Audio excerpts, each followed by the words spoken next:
I typically will sometimes hit record while people are talking, but I wanted to like give you both the heads up. Yeah, like I almost came in on the clam is the best natural filter you can have, and I was about to be like, hey. But yeah, I got my beach skate behind me. We normally have a little like fireplace, and I was like, you know what? I'm feeling beachy today. Yeah. Feeling like a real beach. Are you feeling bold? I'm feeling bold. I'm feeling some Canada Dry Bold, the potential sponsor of the Marvin's Room podcast, if they decide to do so. Tweet at Canada Dry. Yes, I totally had a Canada Dry slushie today when I went to Sonic, because that's what I decided I wanted when we got there. I didn't even know they had those. I didn't either, and the person who took my order didn't know that they could make it into a slushie, but she was like, I will make this happen, and she did, and it was amazing. That's tight. That's what I'm going to have to switch to, because like I used to always get the cherry lime slushies with Red Bull in them. And that's the jam. And they take it away and then bring it back with no rhyme or reason. They live to hurt me. So I decided that I was just going to I do a lot of this Monster Ultra. It's ultra bad for you. And I ultra but I was like, I'm going to blend up some Pedialyte and a Monster Ultra and just go ham. That's legit. Good enough. That's legit. I've heard of people who they'll blend like vodka and Pedialyte because they're just like, that way you're always breaking even. Hydrated. And I was like, well, I used to, so my dad is very white trash with very expensive taste, which doesn't make any sense. So he would drink, Kettle One, the most expensive fancy vodka, and we would mix it with our Kool-Aid. So like, I've pretty much already been there, like red Kool-Aid and vodka is pretty solid, and I mean it's mostly water anyway. So true. Yeah, that's what hydrated to party. That's what little Patty Eaton and I have been drinking on the times when we were able to get together. One and Kool-Aid. Close. He'd get gin, and he'd get the shitty Hawaiian punch equivalent that you can get at the gas station. Yeah. And mix those together. I've drank with some Hawaiian punch. And yes, yeah, I like that better than Kool-Aid. Like, yeah, fruit punch in general, it's just like, you want to cover up anything? Oh, yeah. Fruit punch. Yeah. I was like, Pat, you got a little... And then last time he came over, he had Ocean Spray Raspberry Cran. And I was like, oh, you bougie now. Okay. Yes, I had some... new money. You found money, boy. Found money. On the sidewalk. In someone else's wallet. In someone's juice? This is what I'm concerned about. I was The Departed is my favorite movie ever. So like, what do you got, you period? And I feel like, where's Patrick? This is the Sans Patrick show, but it's not Patrick. I know. I keep wanting him to be on, but his phone is old and can't run Zoom. Yeah. He doesn't have a computer, so I keep telling him to be like, dude, just tell your girlfriend to let you fucking use her laptop and shit. Because I guarantee you, she probably would.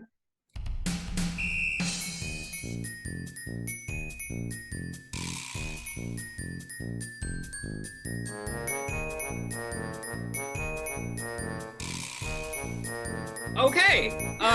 Marking when you need to delete pieces of this. It's so much easier to edit that way, though. It's so much easier to edit that way. I didn't like. This is a whole new world for me. Like, my happy ADHD brain is like, I could do a project, and then I learn like 2 bits of information, realize it's way harder than I think it's gonna be, and then bail on it for a different project. So that's where I'm like, I could do a podcast, and apparently I'm learning.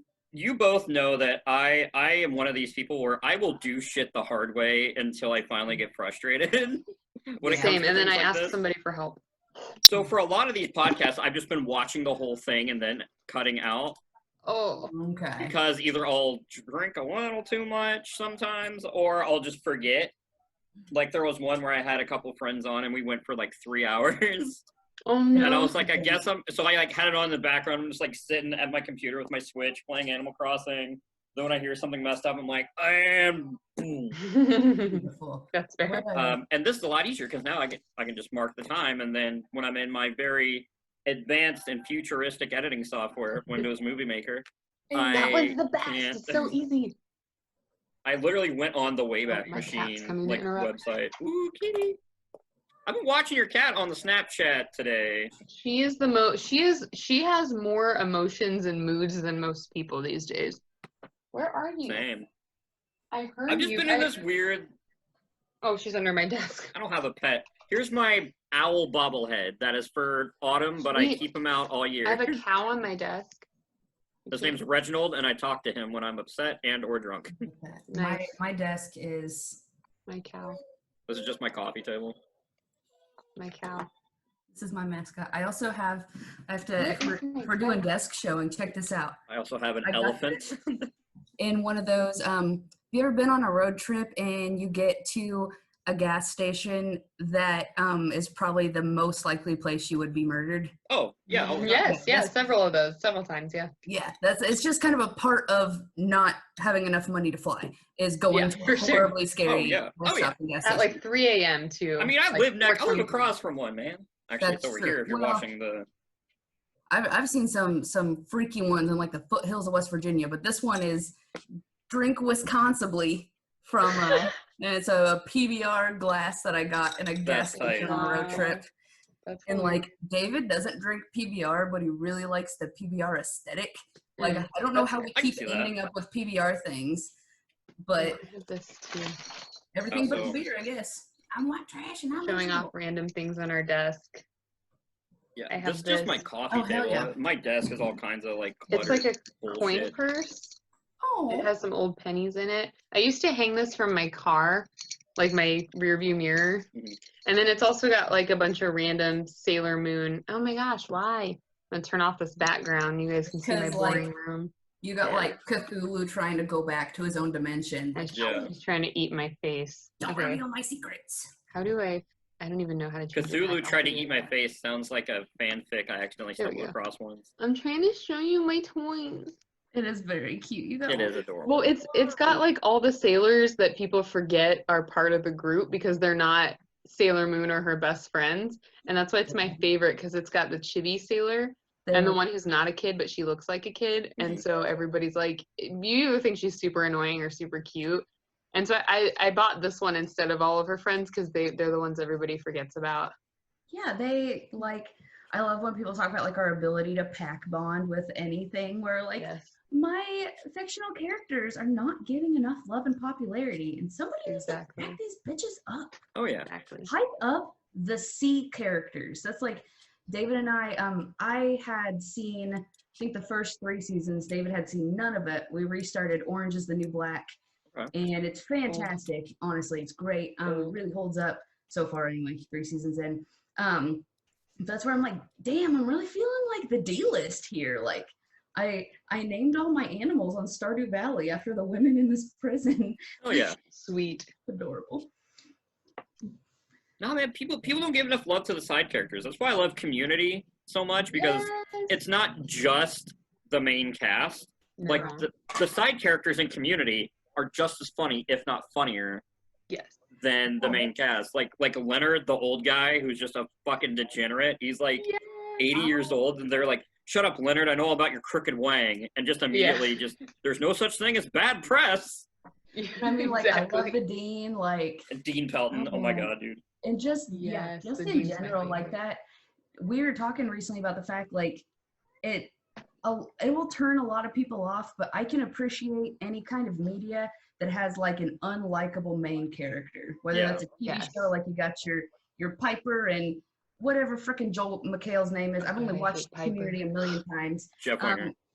Yeah, you know what exactly. But yeah, like all these people where it's like, I get that we're like, we start the focus on this unlikable white person, and I like when we move away from it for all the good. Like it makes a statement. It does. Or and it's meant to.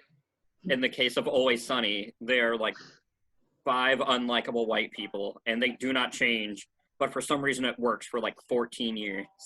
And that it does not get old. But then you also have Cricket, and you have Ben the Soldier, and Artemis. Artemis, she's got a bleached asshole. There you go. We got the snail. Oh my god! The McCoyle. Yeah, it's the bit characters are fantastic, and I think too, like.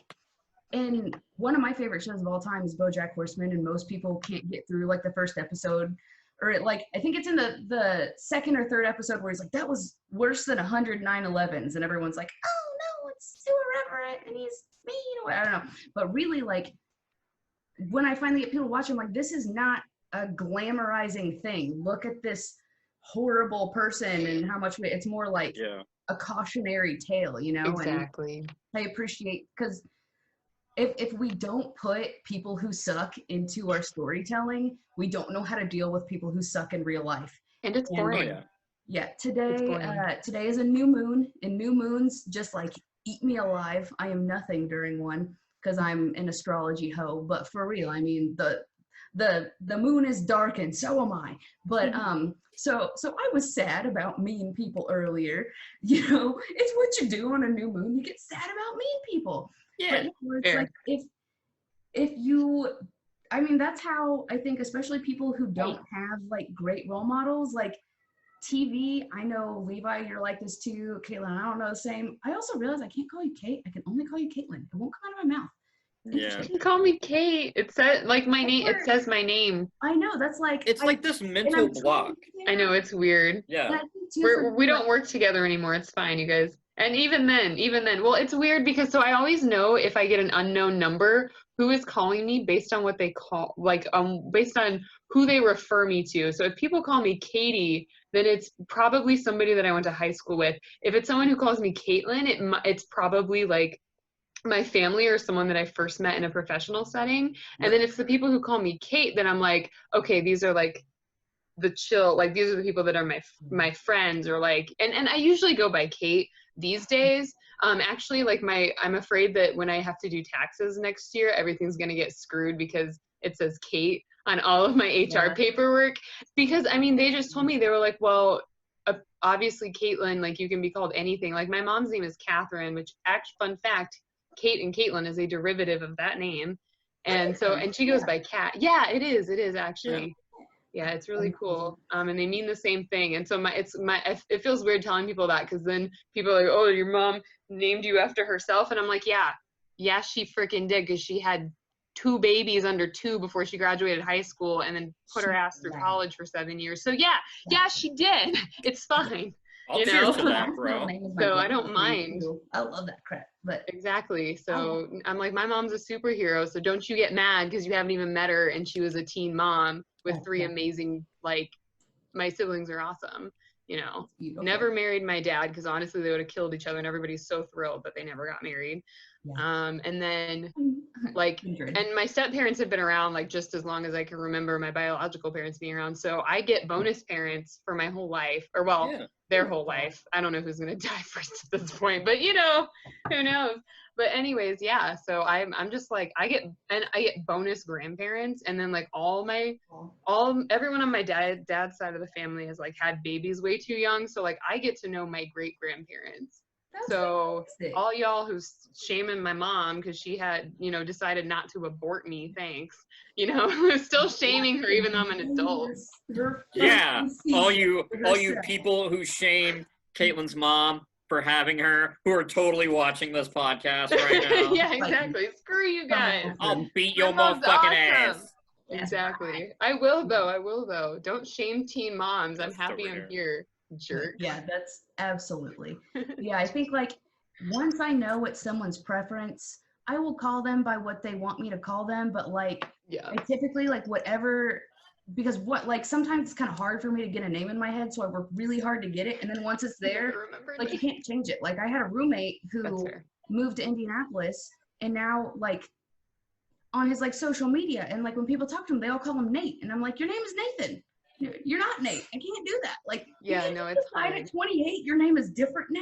What is this? I totally get it. I was just telling Levi that because my brain is a series of like rabbit holes that I've already tripped over and been through like 6 ways to Sunday, that there are a very small selected group, like maybe like 5 people, one in particular who strictly only calls me by Alice, and then but they will forget that like nobody knows that I'm called Alice, and then they'll just start talking about me while I'm standing there, and they look at me and they're like, who the hell is Alice? And I'm like, oh yeah, that's just Kevin, like we were in show choir and that's just what a lot of people called me, and I love it.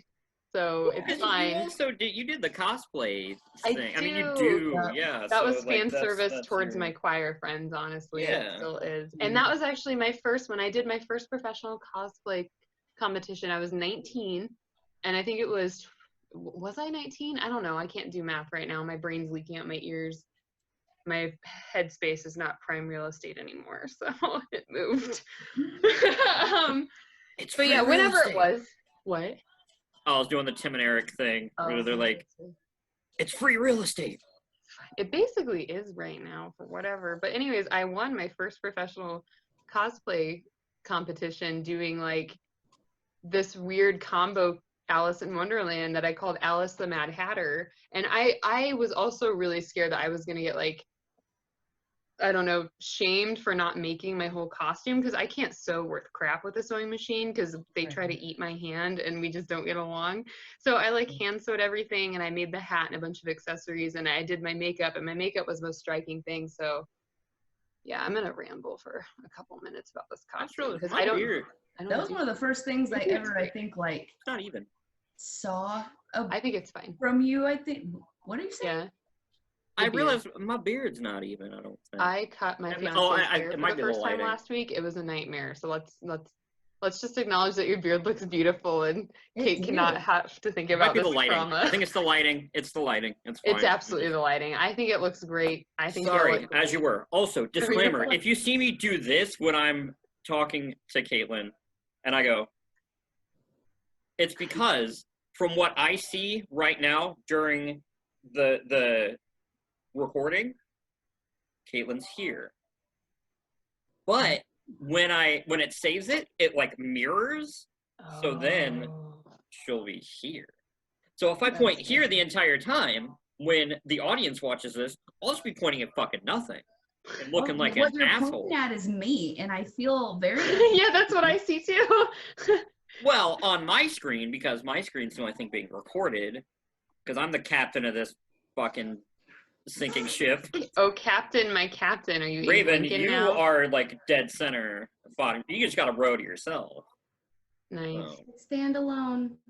Anyway, sorry, Caitlin. Alone together, is this what people do when they're trying to make a hashtag? Hashtag. They were still a pound sign in my childhood, so I'm just constantly confused. Hashtag. Also, when you tell someone this is the sign for sit down, so like, oh, you want to like sit down. Oh, really? Like, and even that's like, great. I really enjoy like yelling at people, and here's a tail. I enjoy yelling at people in sign language. Like the first time I ever like hollered at a kid in sign language, I was like, so powerful. I can come at you with no words. It's like, yes, that's cool. I feel like it is more powerful that way though. And that's another really great sign is when you tell someone to pay attention, it's that. So like, pay attention. Like they're just really like, yeah, because you're directing your attention toward them. Pay attention. That's also the. Pay attention. That's. I don't think it was supposed to be a sign language thing. I think it's just a coincidence. But Satoru Iwata, the former president of Nintendo before his passing, whenever he did like a Nintendo Direct and they did like a conference, he would do that whenever they would like go to like the trailers for the new games. He'd be like, "Please take a look." Maybe. So like, I don't know if that is or not. Autistic? Huh? Wasn't he autistic? Wasn't he on the spectrum? Nah, I don't think Satoru Iwata was. One of the. I know there's one of the devs that worked on Pokemon. I can't remember who I'm thinking of, but it would be a cool connection. But one of my favorite things I would ever tell a kid is stop crying or no food. That's what everybody needs to do. I feel like that's what my fiance's been telling me this week. Like, and not because he's being mean, but just because he's like, if snot's coming out of your nose, you don't want to eat your snot. So like, stop crying so you can get food. That's what I've been telling my kid is where I'm like, you're going to choke. I cannot. So even like to calm him down, we give him like a little bit at a time. And then he starts like, he's coughing and he's crying and he's choking on a chicken tender. And I'm like, you're a liability, buddy. You gotta quit crying to eat. I understand. Life is hard, but no, we've all been there. That's all I need somebody to tell me every day. Like, because I mean, I literally, I told you guys about the email fiasco and I'm not even gonna go there right now, but my I'm a scientist, I'll say that, and my job has divulged into spending over 20 hours over the last 4 weeks with like customer service, and suddenly like I'm a sales representative and I'm not even trying to sell anybody anything. Yeah, so my life is it's been crazy. And when I got my job, I thought I'd be working for a college, and it turns out I'm in like university retail. Here's the thing you got to know about all universities: admissions is just retail for college. My job, I am the used car salesman of 4-year bachelor's degrees. So I was like, what do I got to do to get you into one of these nursing bachelor's degrees here? We got a good deal. Thing. Also, Raven, you were correct. I did the research. It was Satoshi Tajiri, who was the creator of Pokemon. Okay. The Pokemon creator is autistic, which makes sense because in the Japanese anime, Ash, as we know him, his name is Satoshi in the Japanese version, so that means he's named after the creator. That's so cool. I love it. We actually went through Indigo League I think it was like at the beginning maybe of quarantine, like before we were watching it on like Saturday mornings before everything shut down, because my last day physically in a space, I mean, I've been back a little bit, but the last time I was in a classroom with kids was Friday the 13th of March.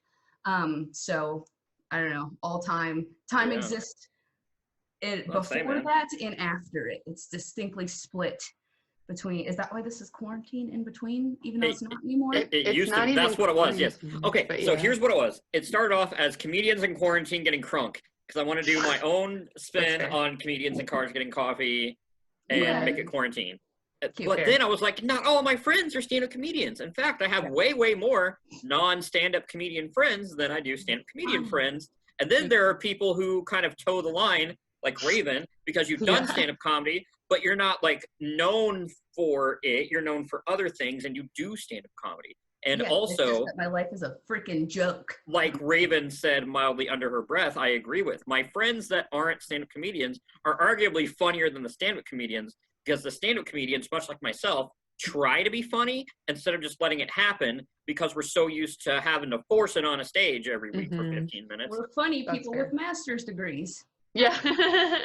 And I'm about to be I'm about to be there with you in 2 years. I think it's so like I think we actually have a really kind of neat conglomerate of career paths here with teacher, scientist, politician adjacent is what we're gonna call PA. It's politics adjacent. That's where like my mom doesn't have like a job in politics, but she knows more about political stuff than anybody I know, and is also like the only person I know who's like read the Constitution.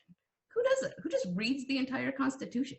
Only teachers who are going to force their students to do so. And my mom, so she can argue with people in bars. And that's legit. I appreciate her. It's one of those things where it's also one of those master's degrees. It's kind of like an MBA if you do the master's in business administration, where if you have it, you can just kind of just do a little bit of whatever. It's basically like, oh, you got a master's, even if you're not in the field. It's just like, it's a good one. It's a good one to have, apparently. Yeah, like. And I didn't want to have to do that much math to do an MBA, so I was like, started drinking and watched The West Wing for 12 hours, and I was like, I want to be Josh Lyman. Right. So, like, we trust that you know how to read, and we like that about you. Basically, so we will give you a job, and that's most of where. I have a mixed family, and I am not a first-generation college student, but like my brothers are. So like I am the way paver of college in general, and I'm like, guys, seriously, just like, and same with David too. David's a first-generation college student. If nobody knows who David is, they don't know who I am. If you don't know David, you're a busta. You're, as he would call you, a bippy. But when I'm like, dude, most of this is just showing up. Like my brother was asking, he's going for cybersecurity at WGU, and when I told him to take that route because Ivy Tech wasn't working out, he's like, I mean, is that credible? And I'm like, people just want to know you can get something done, man. That's it. That's most of college. Oh yeah. Can you show up, shut up, and get something done on a deadline? Yep. That's it. Yeah. Well, yeah, I mean, for my bachelor's, I majored in English and minored in environmental science. I'm not working for fucking Nat Geo right now. If only, man. I wish. That'd be tight as hell, making that Disney money. I feel ya, because my idea for my life, like what I thought I wanted and what would make me happy, ended up making me miserable, and I almost died like twice. So, and then Yeah. I mean, and you guys follow my Facebook rant, so like, Oh yeah. It was just a nightmare, honestly, like a waking nightmare, and I didn't even realize that I was playing the main character and just playing along with the stupid game that was happening with my life until, you know, I fell asleep at the wheel and then very briefly passed out. Like I saw it happening, like, but I briefly passed out. Oh, you're like literally. Yeah, no, I mean, I thought you meant like physically, like metaphorically fell asleep at the wheel. It's like, yo, no, same, I literally fell asleep. Yeah, damn, like, woman. I know. So less than a week before, because the week before on Thursday, or no, yeah, it was less than a week before, because on a Thursday I was in the ER because I couldn't breathe. It was horrible and terrifying. And my dumbass thinking like, my brain's in full like, oh my gosh, I might die tonight. I have to go to the ER. And I was by myself for various reasons, and then so I couldn't see anything because I was like being asphyxiated. It's terrible, and I'm smiling because I'm like, it's funny to me now because I have a horrible sense of humor, but at the time I'm like, oh my god, stressful. Yeah, I was like crying and I couldn't breathe, and the worst thing to do when you already can't breathe is to cry. And so and I was trying to call people, and like, again, like being asphyxiated, you can't see because my vision's going in and out. And so I saw, like, on my emergency contacts, I saw a picture of my stepmom and I pressed it.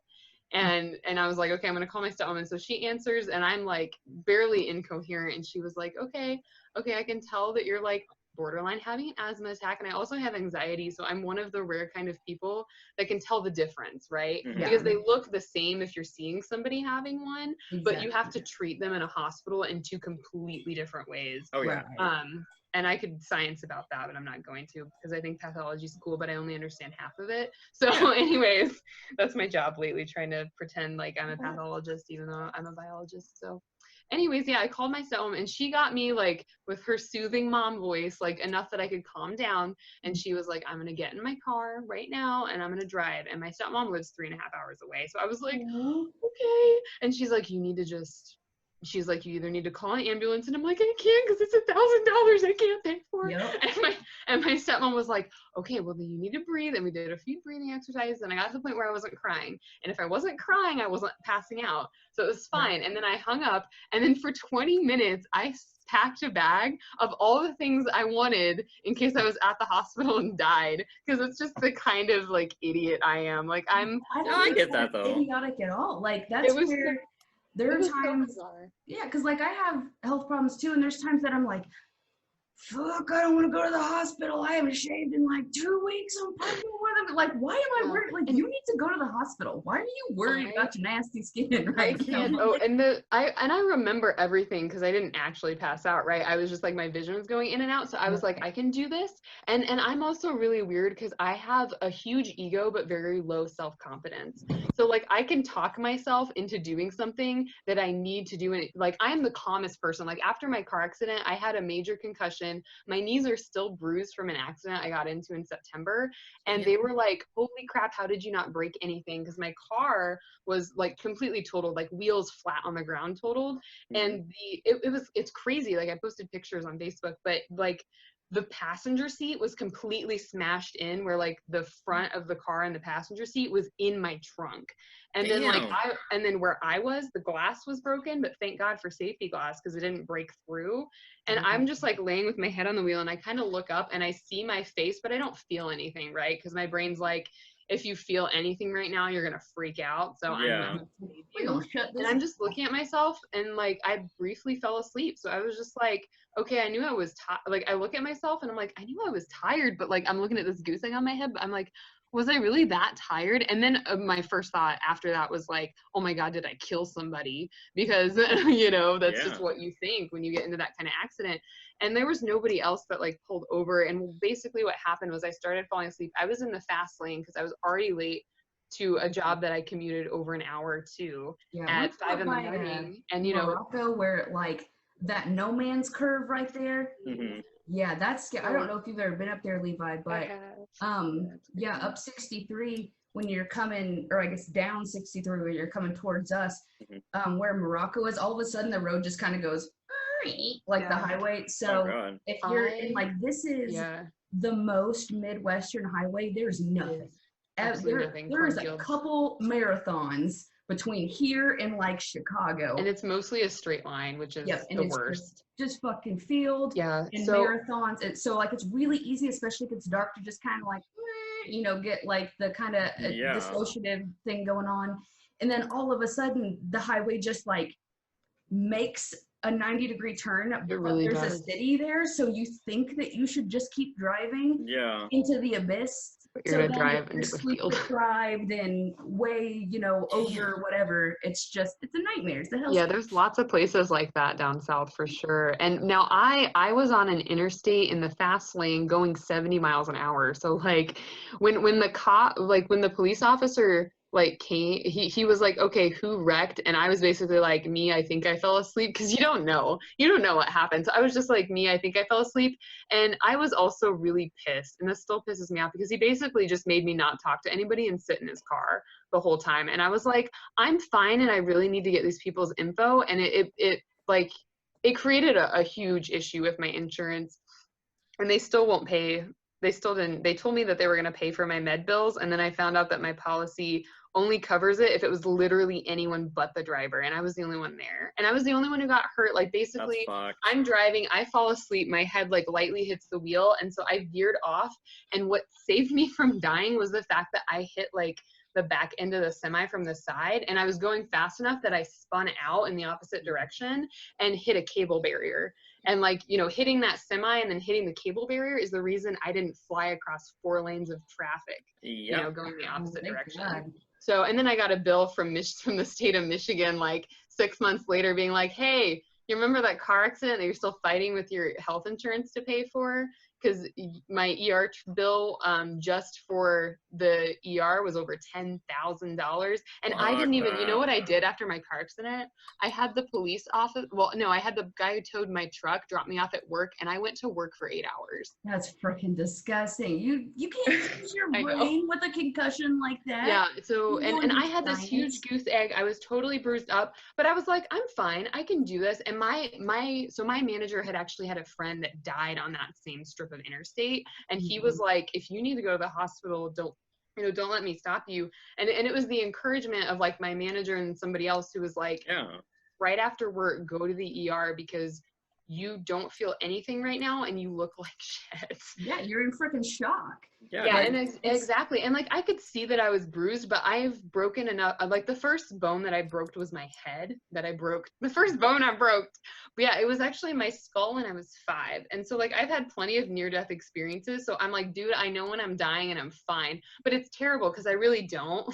I really don't know my own pain capacity. Yeah. And I've convinced myself so hard that I think I do, because that's just what you feel like when you're in survival mode. You have to convince yourself like that everything is fine. That comic of the dog where everything's burning around him. Yeah. Everything's fine. This is fine. It's fine. And that's basically just me in panic mode. I'm just like, nope, I can do this because I have a job to do. And everybody else was like, what the fuck are you doing? But I had been in and out of work for like a month because of my asthma. So I was just like, I'm trying so hard not to die, guys. And I really think too. Yeah, it was insane. And so I had them. It was bad too, because of course in my infinite wisdom I forgot all of my asthma medication, and I was working in an animal lab, so like allergies, alpha. Even though I wasn't allergic to anything there except the freaking face masks I had to wear. Comes to find out after being poked with 106 needles over the course of 2 weeks, that I wasn't allergic to anything. It's crazy. I mean, like when you have chronic health problems, like you just kind of learn to ignore your body, because like 3 or 4 different times Levi has his little thing he does on his phone all the time when someone says something that's not funny. I want to have the same thing that's like #capitalism, where I have a concussion, I gotta go to work, like just all where and nobody was making me. That's the crazy thing. Like I had this feeling, this sensation of like, I still have a job to do. And then I also didn't want to go to the ER because I knew that I didn't have prior approval, and I knew that it was going to cost a lot because they didn't know what was wrong with me. That's what I capitalism. Yeah, and it's like people every day. We kind of train people where, yeah, like your worth is tied up in your ability to produce. It is. So yeah, you have a job to do, and but it's the way you we can't make get people what you need if you don't work. So are you dying? That's fine. Like, and people literally like, the world right now. Yeah. Yeah, I mean, yeah, dude. Yeah, I see it in teachers all the time too, where teachers will be like, I don't miss work unless I have dysentery. I need to be leaking from every orifice or I am in my classroom. And I'm like, people are relying on you to like aspire toward, man. Like, if you're sick, stay the hell home. Oh my God. I had a teacher in high school. What my knees look like now. Yeah, no. Literally, he had surgery, was in the hospital for surgery, and they were like, he's going to be gone for a week. And we were like, okay. And we saw him at school. We were like, what are you doing here? He's like, I had a department meeting I had to come to. And I mean, yeah, like, dude was a fucking trooper. Like, I was so proud of him. And also, it was my band teacher too. Like, because we were like, why are you here? And he was like, I had a department meeting, so we're having marching band today. And we were like, all right, bet, like, let's go. In the same vein of being like, oh, like, look at your self-sacrifice. In other ways, like, I had surgery in September on Friday, and I went to school on Monday, and then ended up later having to, like, have an ER visit and having to miss more school because I had complications, because I literally, like, had an open wound in my, like, armpit and was being yanked upon by children. Like, I shouldn't have gone back to work in, like, 72 hours. I was stupid, but I was like, I got a job to do. Laser focused on fulfilling that purpose. Yeah.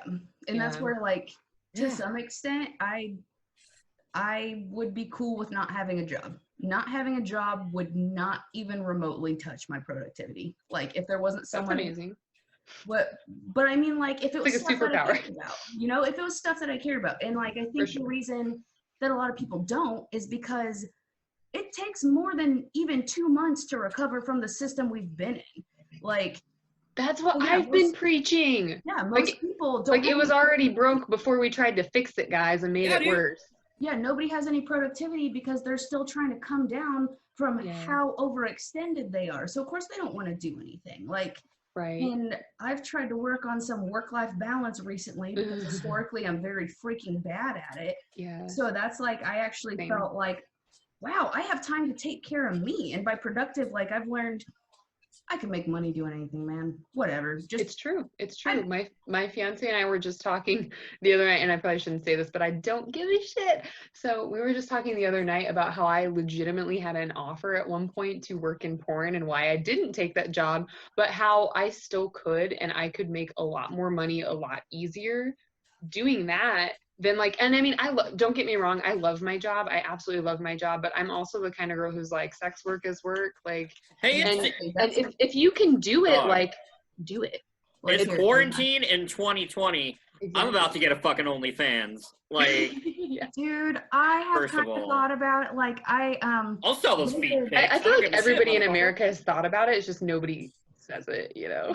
And even, like, I have friends that have them, and I think it's great. And David and I, like, my joke used to be about being like a phone girl, but even like, this is horrible. Legit.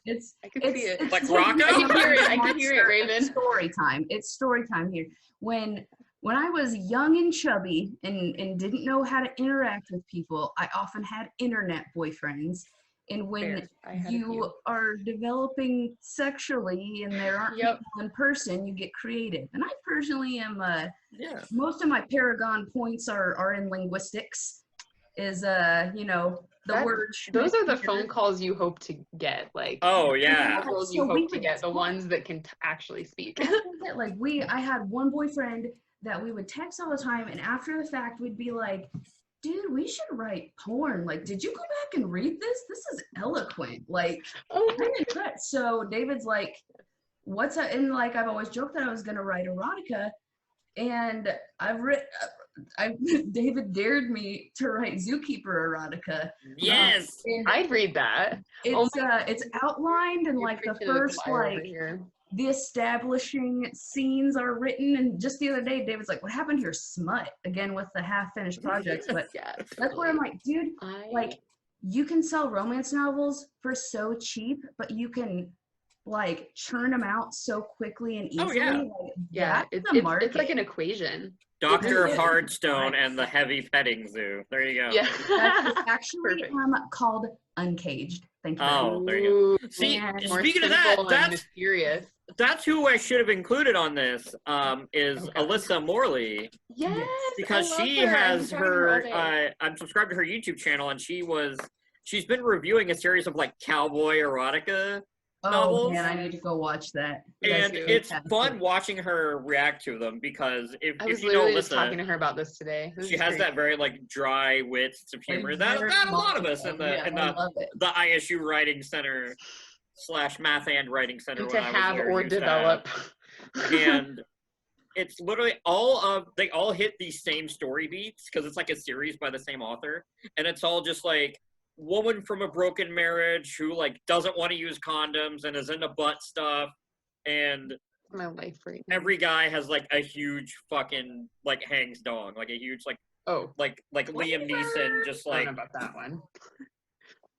That's I feel like. You don't have a huge dong, Caitlin? No, I don't, and I know one, but I don't think he wants me to report it. You don't have a John Hamm. No, but we do always joke about his penis being detachable and that it's secretly mine. So we'll just put that.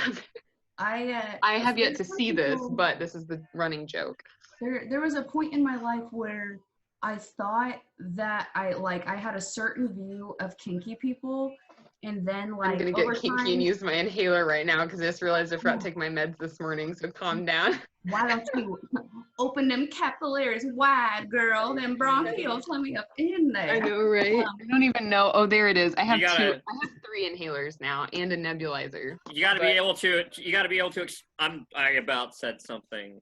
No. I gotta be able to breathe. I was gonna say you gotta expand that thrusty. Yeah, exactly. I gotta prepare myself, and this is how it works.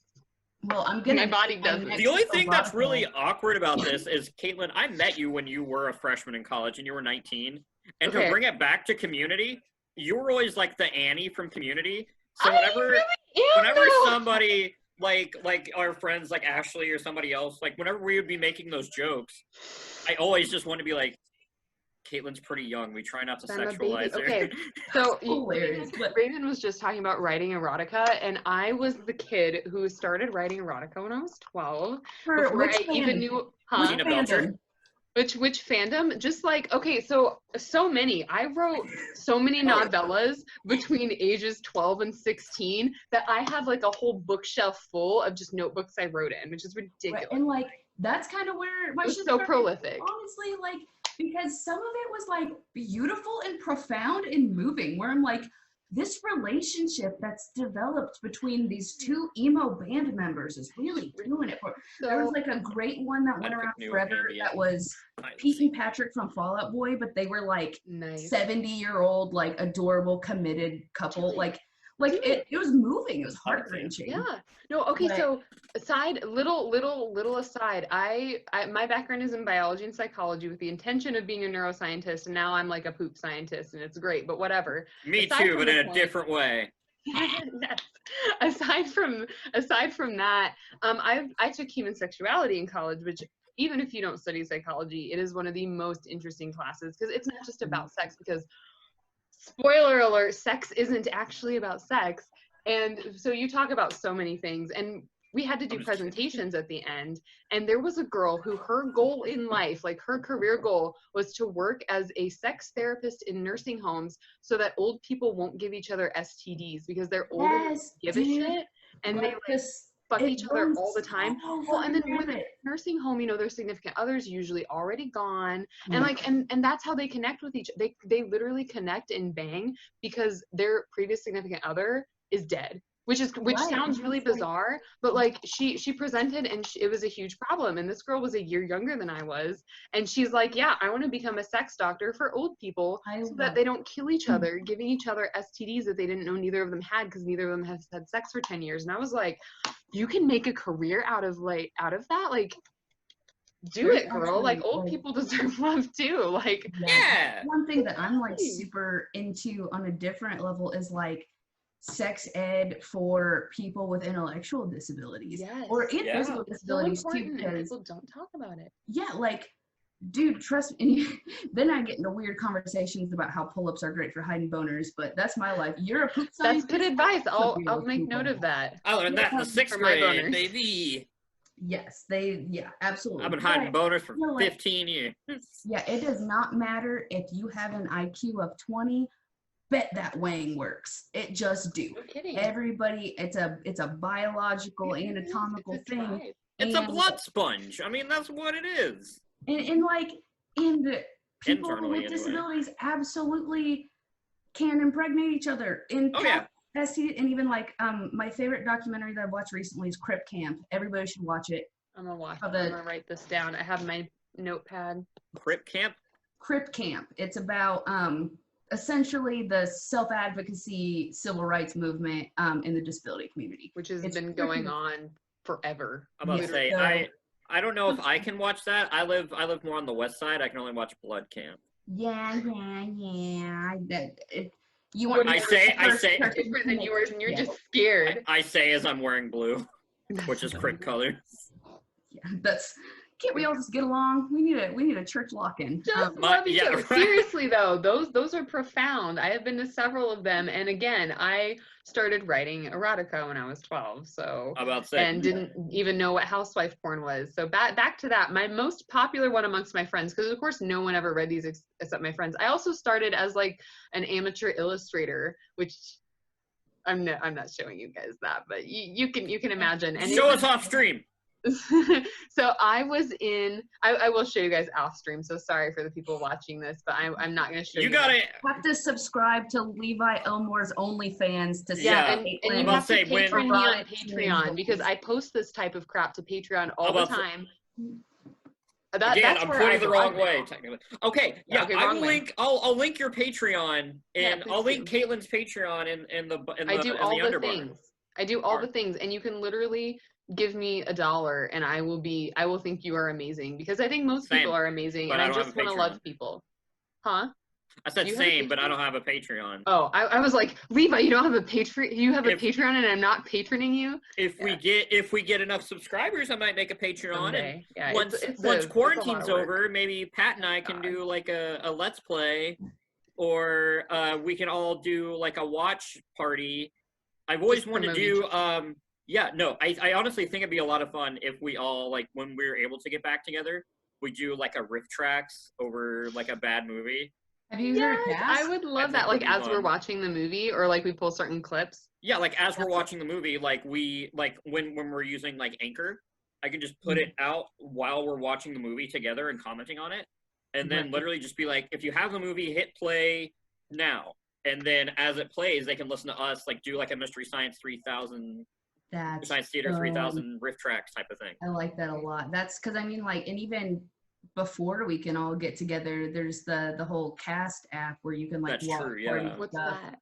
I don't know if you can record off of that, or you get into all like the weird quarantine appception where like I'm recording. I have no idea what you guys are talking about, but this sounds awesome, because I cannot technology, like it makes me mad and it hurts my face because my eyes are weird.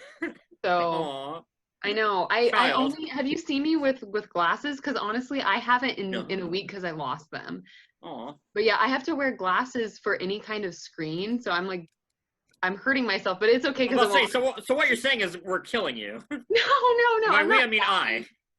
I mean, I might go blind someday, but they did a surgery on my brother and he's not going blind anymore, so it'll be fine. Oh, good. It'll be fine. Just shoot some lasers at it. You'll be fine. That's basically what they did. But yeah, so I'm actually sitting here trying to redoodle the cover art for this erotica that I wrote in 7th grade. It was like 6th through 7th grade during a transitional period. It was the most popular one, okay? And because I was really into anamorphics when I was really little, like in elementary school. Like I had a really crazy Animorphs was my shit, Holmes. Right, okay. But I hated so I liked the idea of them. Those were good. The TV then when I read them, I didn't like them. Like, I was a Magic Treehouse kid, and then I was reading Harry Potter. Like, my Lexile, do you guys remember Lexile levels? Yeah, dude. My Lexile level in 5th grade was over 1,200. So I read at like a senior level. It's like over senior 9,000.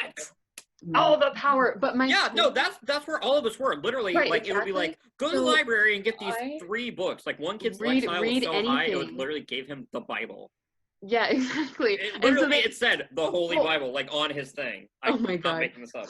So I don't know where you guys went to school, but like my school had a policy where you had to read at like your Lexile level or above. Books did not exist in my elementary school that were above an 800 level. And so they literally, like one of the librarians would go to the high school to get me books. And so I just got bored because I could read like 5 Goosebumps in a day. Yeah. And then I'm just like, so that's why like I got into fights and stuff when I was a little kid in school, because I was just fucking bored all the time and I wanted to play soccer, and I was a nerd who read it. And so people kicked me when I tried to play soccer. So I was like, fine, you get your wish. I'm not going to play soccer anymore, you jerks. I'm going to sit here and read. And then if people, especially if they said anything to my brother, my little Irish twin who's 11 months younger than me, like, we were gonna fight. We were gonna throw down. So I was like quiet and scary, and I wore these long skirts, and people thought I was weird because I am. But it's fine now. Okay, I just cried all the time. I did that kid. too. I was a crier. I used to sing. Like the only time I felt I'm good. small. I'm 27 years old, and I'm like not even 5'2". You imagine me at like 10. Oh, come on. I just want to give you a hug right now. That's I also was typically, like, I very much had a, like, don't fuck with me vibe. And David's favorite story is there was this kid that, I mean, like, I was, like, the OG goth of my elementary school. Like, I was totally emo when I was, It's a good place to operate, but this was when the South Park episode where the goths came out. So, like, around the same time period. And every day when we'd line up for recess, this kid would come up to me and do the goth serve thing where he did the little foot dance. And I'd be like, goth serve. And one day I just, like, full on, like, pimp slapped him across the face, and it felt so good. And, like, that was my answer to bullying, where I'm like, I don't understand. Like, people didn't. It's too powerful and it's dangerous. It's so dangerous to just shove somebody. But I mean, once in a while I'd tell someone they were a fucking fuck that nobody fucking liked. That was my first ever detention, is because I told someone who I'm still friends with to this day that he was a fucking fuck and nobody fucking liked him. And at like 12. So you said it how it was and you got detention. Exactly. I used to fuck about 12 times in a single breath, or I like pimp slap somebody across the face. So it's like every couple of years I'd have to assert my dominance to be left alone, and that was my childhood. Yeah. It was a rough time. Yeah. And I was like, I moved around a lot as a kid, so like I feel comfortable if I'm moving on.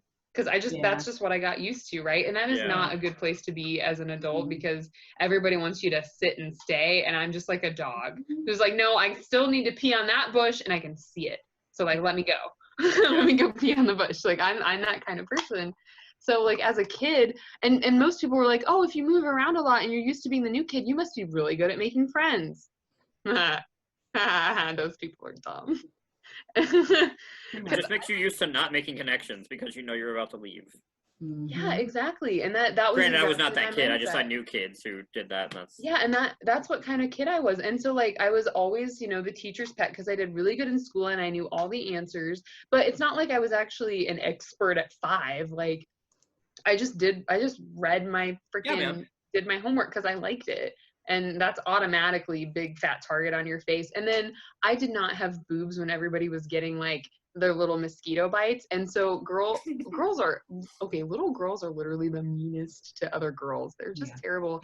And so I remember during an exam, like we had to use, like nobody had a calculator back then, you know, because we were 6th grade, like I think this was 3rd grade, and you know, nobody had phones back then.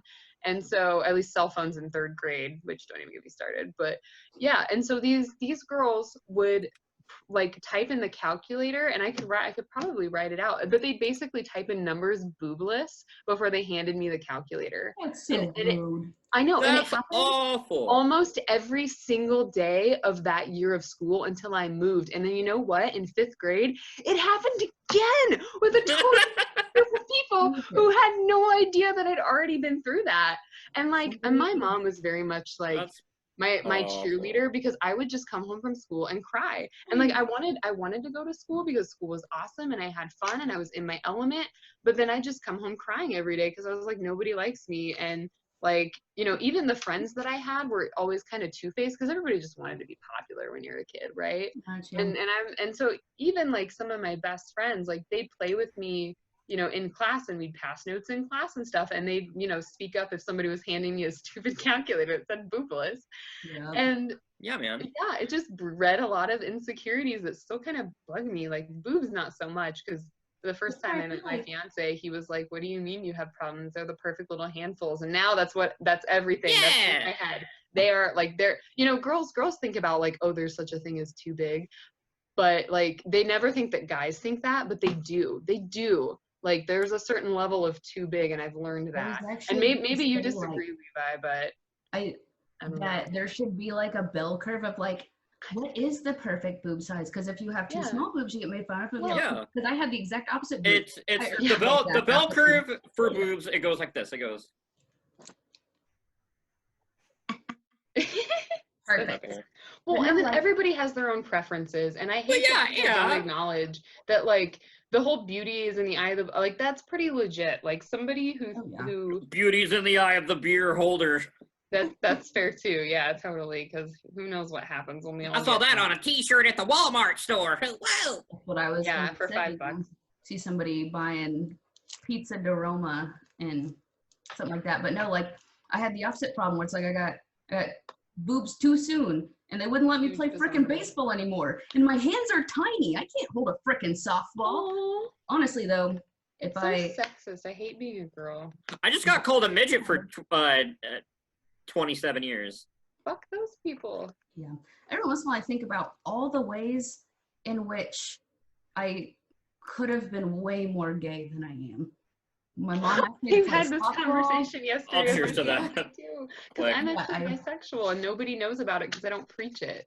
Yeah, and that's it. We both pass. We're in a long-term hetero relationship. Nobody thinks about it, but like I could have played softball. I could have went to St. Mary's. You know, luckily David scooped me up at 18 and, you know, did a disservice to the female population, but he won that game. So yeah, he won. And that's how I feel about my fiance. You both won. Thanks. We both won. But I mean, I've been No, I was talking about Raven and David. I don't Raven. No. That's fair. That's I'm fair. kidding, I'm over here saying like I won too. I'm getting married. I'm getting married and I already postponed my wedding because my brother was shipped off overseas, and then we realized we wanted to have a bigger shebang than we could afford, and so we postponed it for a year. And now there's a pandemic, so yeah. The postpone it for a year was up to this year? Yeah, well, it was up to August 15th of this year. Okay, I thought you were talking about you postponed it to 2021. I was like, I was never told. No. We post in because we got engaged in 2018 after being together for almost 7 years. Yeah, 6 years, I think. Yeah, it's so long. Time is relative, anyways. It's a human construct. The side of my family that is conservative Christian and has literal pastors in it just tell people we're already married because it's easier than explaining. And so even those people are like, I grew up Pentecostal for the first 13 years of my life before I quit, so I get the chance to do this. Yeah, and I mean I'm still like I'm still like an active Christian, so I'm very outside the cookie cutter over here. Yeah, that's being fair. like I'm bisexual. Well, I'm in a monogamous long-term relationship with a dude, but yeah, we talk more about girls than we do anything else. So that's good. You know, it's fun having friends who are girls who are also into girls, because some of y'all get way more hype over girls than like the hetero guy friends do. We're all a little gay. That's why it's called the Kinsey scale. We all little gay. And I love you guys because you know what the Kinsey scale is. True. I've never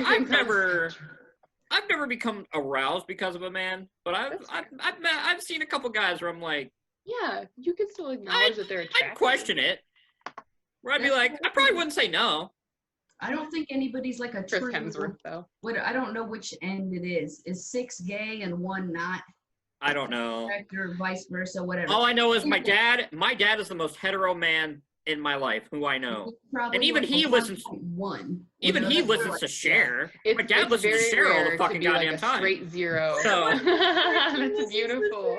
I want to see a picture of your dad now dressed as Cher. That's fantastic. No. Oh just god, as my the dad cowboy. my dad would never dress as Cher. Oh, okay, darn it. He just listens to Cher. I bet your dad would make a good Sonny though. Yeah. That's a Halloween costume. My parents should be Sonny and Cher. I've never What met I think your should parents. actually happen. My mom looks exactly like if I were I a have woman. seen pictures of your mom. I'm about to say if I were a woman, I'd be my No, mom. I met your mom. I met your mom at Chloe's.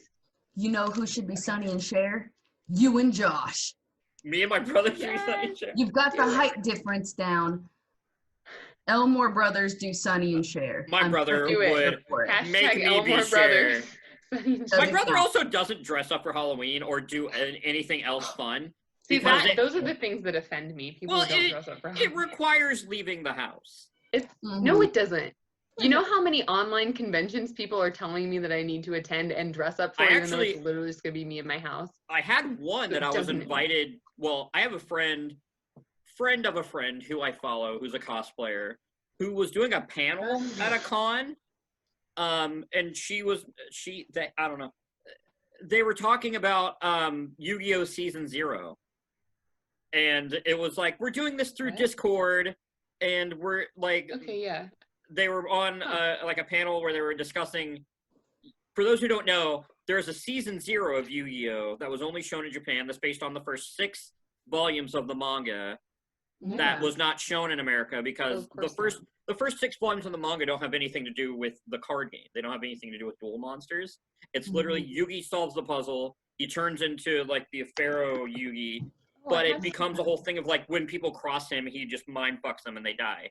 And it's really violent. The manga goes off. It fucking goes in, but the show's not that great. That was like my eroticas. And then we get like the Yu-Gi-Oh! That we know, and that's considered like season in Japan. That's like season 2 onward. It's just called Yu-Gi-Oh! Duel Monsters. But that's all we ever got with Yu-Gi-Oh! So if you have a chance to look up Season 0, it's like I saw a little bit. 8 episodes. Like there are not many episodes, but it's pretty lit because Yami Yugi literally like sets a guy on fire at one point. Like he fucking goes off. I might have actually watched Yu-Gi-Oh! Had that happened in the first episode. That's fair. I feel like I like anime in theory a lot more in practice. Like I was definitely a Toonami kid. Yeah. Because I've had horrible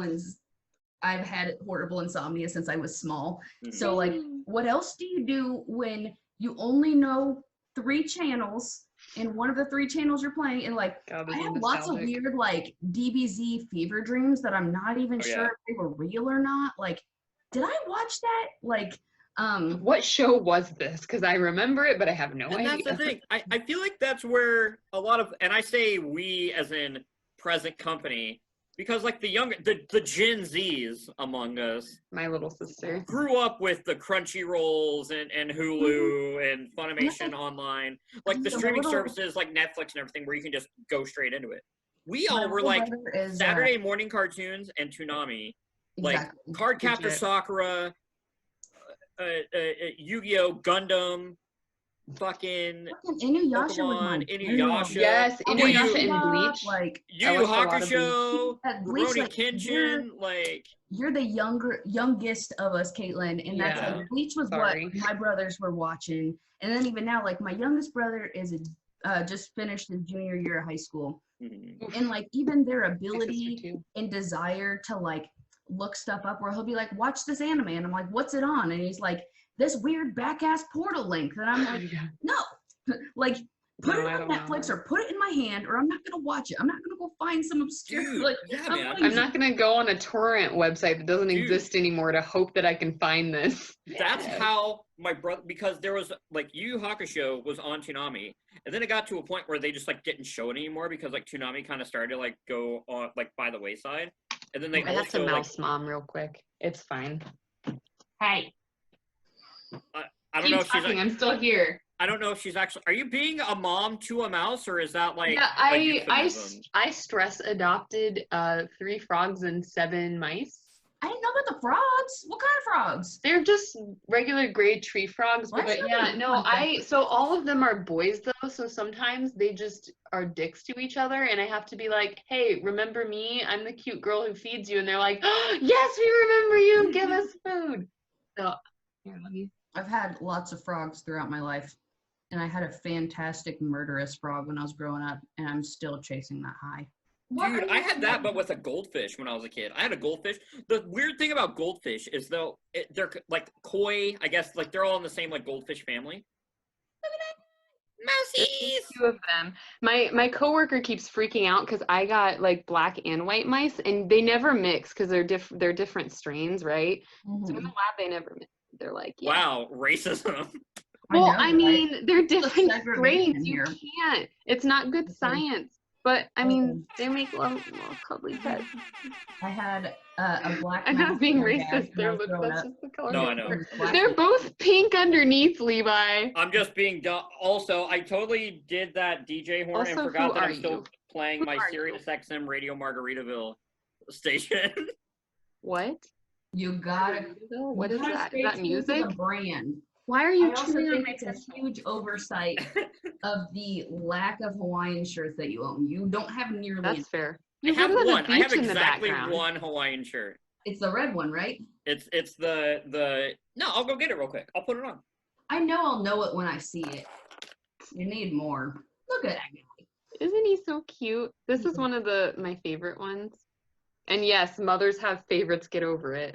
Yeah, pretty much. So. I think this is Zini, and Zini is like, he loves getting pets. Aww. Yeah, and snuggles, and like sometimes, because like animals just like being held like really tight and close. And so, I mean, not, gentle, firm, but gentle kind of thing. Right. And so like, that's how you get a mouse to chill. You just cup your hand, and then they're like, oh, this is cool. Like you can see his tail. He's just like, this is fine. He was just fine. And then this one, the first time I picked him up, I scratched his ear and his face and he fell asleep in my hand. And Chris was like, how did you do that? And I'm like, I'm a mouse whisperer. I'm a professional mouse whisperer. So yeah. I'm glad Pepper actually sat down. She's crazy. Yeah, see how chill. She's being nice right now. So he's, originally we called, I can't like camera. Originally we called him Zen Mouse. Because he just looks chill. Like all the pictures, he's very photogenic in all the pictures I take of him. And of course now he's like trying to nosedive my computer because it smells different. He's not that's it. That's the one.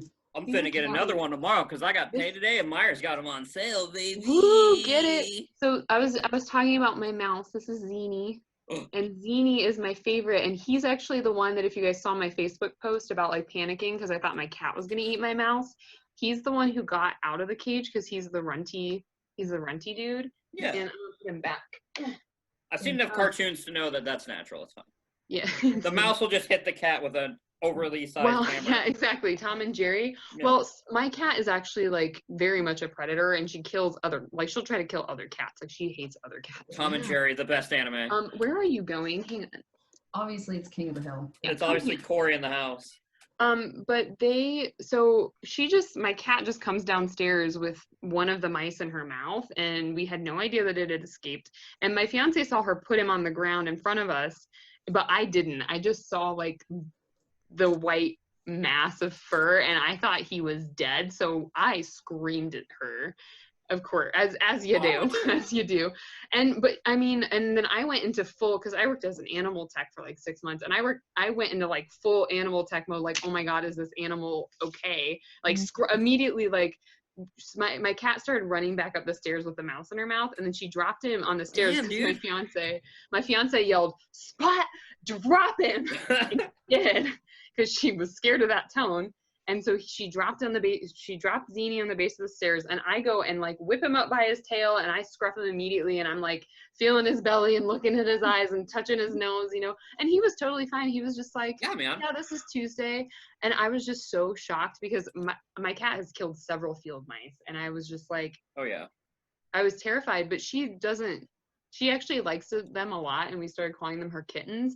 And then I don't like that Chris does this, but he calls Spot the fluffy little warden, and then he calls them nice prisoners, because she spends half of her day watching them and making sure that they don't. And like since then I got like a really cute cage cover that's in the washer right now, otherwise I'd show you, to like, you know, make sure that they don't escape, because they're curious and they're natural, just like that. And I got them a special. I basically made them a mouse mansion, because there's like a 10-gallon tank, and then there's like a caged. What are you doing, you silly boy? He's like chewing on a paintbrush right now, and I'm just like, it's wooden, you're fine, but what the heck? What are you doing? Where'd you go? Okay, he's fine. He's just running around my desk, and my desk is a mess, and he's like, this is the playground. I'm about to say, if you leave them out long enough, they're gonna fucking like sew you a dress, dude. Like they might. Like, I basically am. I've seen Cinderella, and I'm about to say, if any of us were to be mice are not very, like, they're clever because they're prey animals, right? They're not actually smart. Oh yeah. So they're cute. No, but the whole thing with the cat, man. Yeah, she caught him. It was good. It was good. My mom's got a guinea pig, and my mom's on her second guinea pig now. My mom's become like a guinea pig. Who are you? Aficionado, because so is my mom. My friend Shanna, like, she works at a vet clinic, and she's very well versed in guinea pig breeding and care. So she kind of helped my mom get started. And my mom's first guinea pig, back when we had my Belgian Shepherd, Shadow, Raven, you know this dog as the one where whenever we'd be out, like, hanging out after coffee grounds was done, and everybody would be like, hey, we're hanging out, and I'd be like, I gotta go home and medicate my dog. That dog that the reason I moved out of my parents' house, because when that dog passed, I was like, my job here is done, I'm leaving. Right. And who's left? Zeus, Oreo, and it's Caesar, Oreo, and Zeus. Zeus is the 1.5-year-old puppy who shares a birthday with me. Who's a holy terror, but I love him to death. So my parents are currently rocking 2 German Shepherds and a toy poodle. The toy poodle is my dog, and if I didn't think he'd get separation anxiety from the old German Shepherd, because they're basically the same age, I would just have taken him with me when I moved. Which my mom would not have cared about, because that toy poodle will just pee on things because he's a poodle. That's what they do. That's what they do. But our Belgian Shepherd, Shadow, would watch my mom's guinea pig and drool, and we think that Shadow thought that it was a rabbit.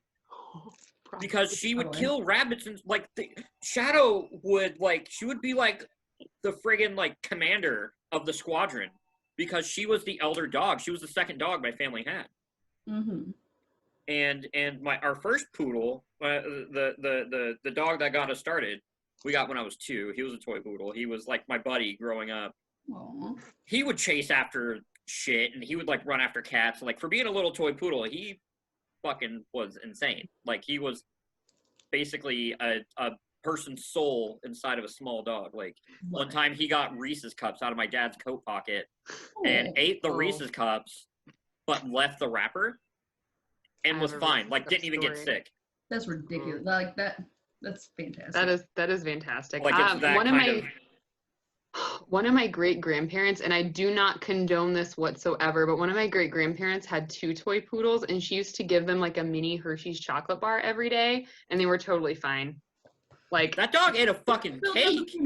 Yeah, basically. And she should not have done it, and I'm sure that those dogs died at like 8 years old because they had diabetes, not necessarily because of the chocolate, but just because she gave them what they, whatever they asked for. So, but which I'm not doing with this guy, and he's mad because I'm not letting him run around my desk. So now he's like, what do you mean I can't eat your schedule? And I'm like, yeah, no, I'm not going to take you to a vet or like rub the poop out of your belly because you have a bowel obstruction. Like, I'm not at work. We're not doing this. So yeah, dude. So he taught Shadow, who was a Belgian Shepherd. For those who don't know, they're basically the same as Australian Shepherds, only instead of having floppy ears, the ears stand straight up. Okay. Yeah. That's the only real difference I've been able to discern. Also, Belgian Shepherds are more likely to be like a solid color, like she was a solid black. Australian Shepherds have kind of the spotted, like, mixed color in their coat. They kind of look like that. Yeah, exactly. Yeah, pretty. Sorry, Buckstone, that was rude. I was about to say, Buckstone. The guy did not consent to being on film. But yeah, so when we got Oreo, after the first poodle died, we got my current poodle, who was my little Oreo cookie dog. And then we got Caesar, who was a German Shepherd. You're mad, but I'm not. She would like coordinate. Like we would actually watch her, like because we had rabbits living under, like we had a little like shed. Rabbits would be living under the shed, and like Oreo would like go, and the rabbit would run out. Caesar would run after it. The rabbit would like dart the other direction to avoid Caesar, and then Shadow just came up the middle and just. Like my parents and I literally sat out there and watched my dogs like 3-pronged attack a fucking giant rabbit. That's like that's crazy. Yeah, I feel bad for the rabbit, but I'm also like kind of unpopular opinion pro food chain. Like, well, and now they have Zeus. I'm with you. But not if my cat eats my mice. Because like Caesar and Oreo still kind of, they do their thing. They're old. Caesar's long in the tooth. He's one of those old dogs where if he sees somebody walking down the street, he'll bark. But most of the time, he's laying around and just like, pat my belly. I did my time. And I remember when he was younger. Fair. Too, yeah.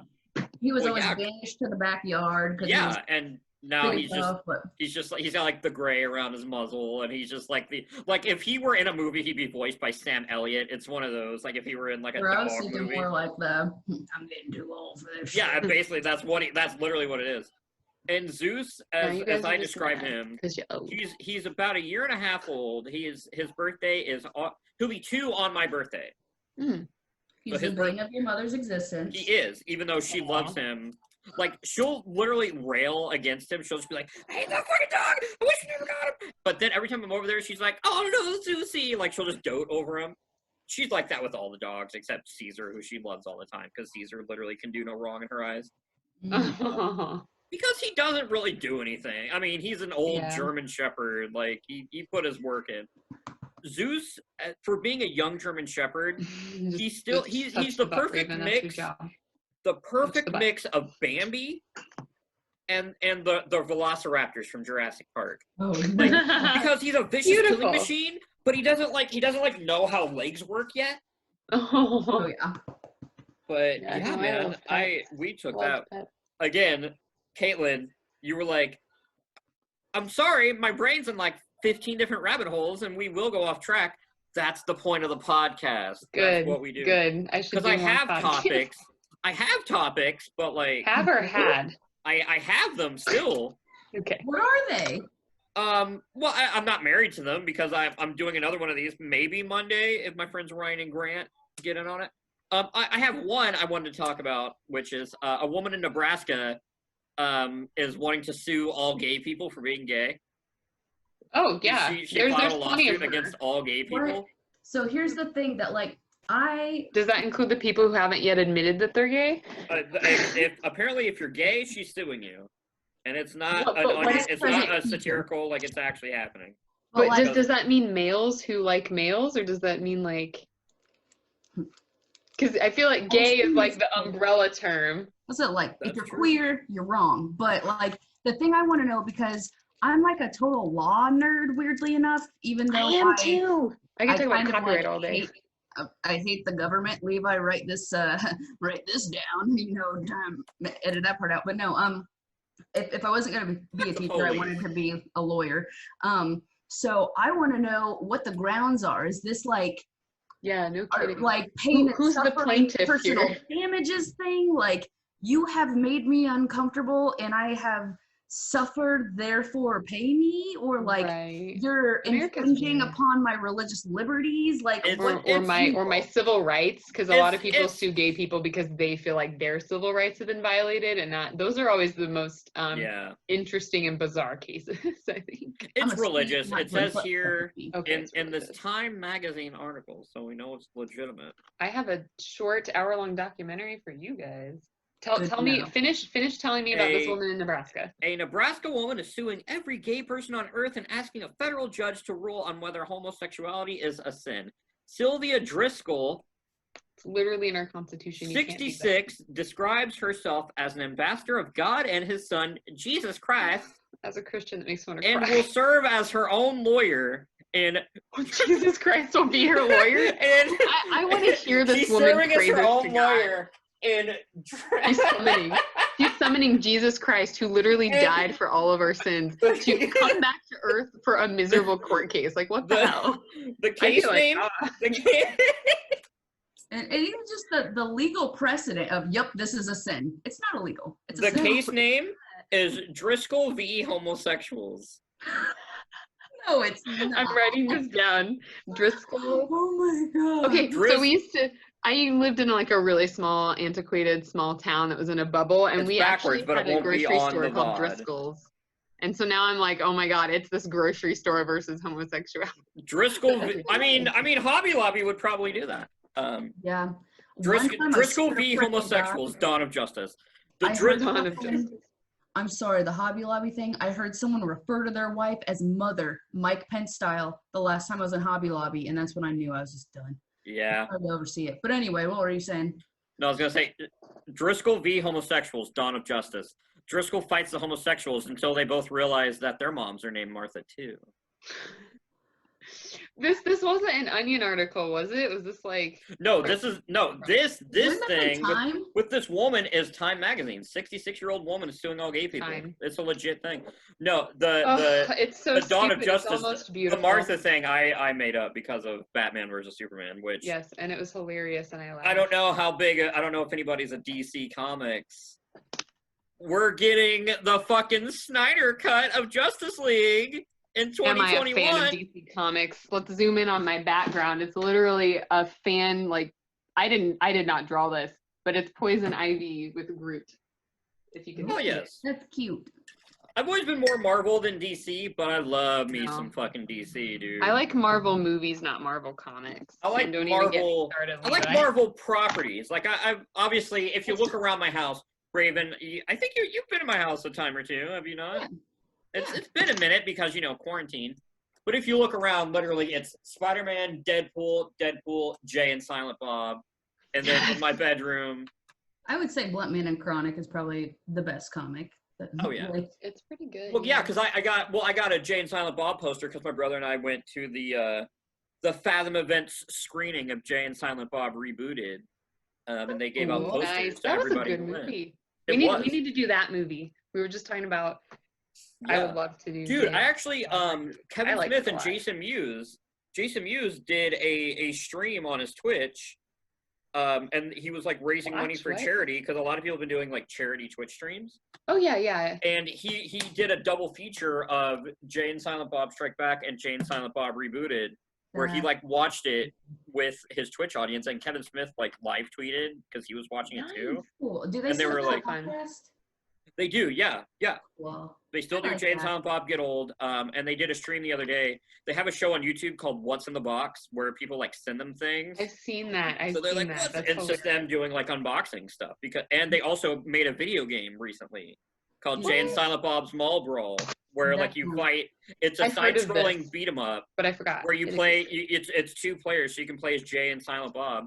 And you fight like hockey players and the Easter Bunny and shit. All from Mallrats. Is it like a Tekken Mortal Kombat, or is it more like move through and fight enemies? It's like a Streets of Rage type, and it's like NES graphics and shit. It's really cool. Fantastic. I would enjoy that very much. I'm here for that. That's exactly. You know, I love Kevin Smith so much. There's some things though, like lately, David and I have been going back to like milestone movies for us, and Chasing Amy was always one of my favorite movies ever, and I'm real worried it's not going to hold up because it's been the last time I watched it was pretty good. I'm a little worried. I haven't watched Amy in a while. That's not the Kevin Smith movie. I always go back to Clerks, and I always go back to Mallrats. Those are always like the two. Yeah, Mallrats for sure, but yeah, Chasing Amy's kind of my weird like niche. But the movie we did. Have you seen Chasing Amy? Yeah.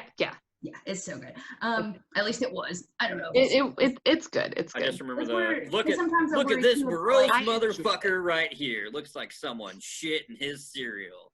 Nooch. What's a Nubian? That's my favorite line. I need to rewatch this movie now. I'm gonna write it down because I'm like, man. Even when like quarantine's over, even if we don't like do a riff, we should just watch it together. I gotta use the restroom, so I'll be right back. No, that's fine. We can take a little break here, and then when we come back, we can shoot the shit. Go to bed. but I want to keep talking. I'm about to say, if you want to end, we can end. It's fine. I'm not married to it. No. I'm trying to keep these about an hour and a half. We've been going for about an hour and a half. Honestly, what I need to do is I need to stuff my face with a fat hot dog and a pretzel bun that I keep like putting off eating because now I feel like hungry. But I feel like it's weird if I'm, and this was why I asked you if we were going to be on video, because I was like, I don't think I can talk about these things while I'm stuffing my face with a giant 1 foot wiener. Like, We're going to start an OnlyFans. Come on. Yeah. God, right? I'll get all the fans because they'll think that that's all my Patreon is. We can stay.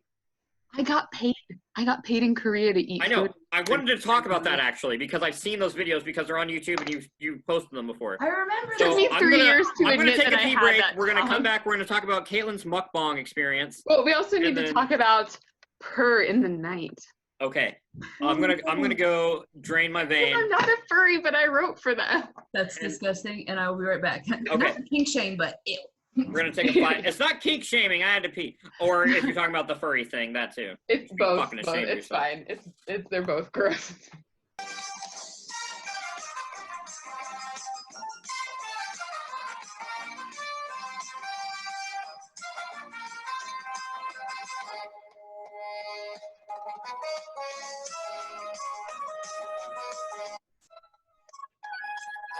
I feel like I should be on like a pontoon boat. Dude, there's a ride at Disney called Jungle Cruise or whatever. And they're making a movie out of it, and of course it's because it's a Disney movie in 2020, it's fucking gonna star Dwayne "The Rock" Johnson. Yeah, that's because Eddie Murphy isn't doing Disney World ride movies. Can you imagine Eddie Murphy? Eddie Murphy is Jack Sparrow. Be like, oh my god, I'm the best fucking pilot in the world. Oh my god, there's absolutely a parallel universe where Eddie Murphy is Captain Jack Sparrow.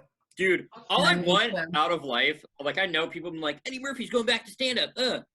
I just want a Beverly Hills Cop 4. Can we make that happen, please? Can I get Beverly Hills Cop 4?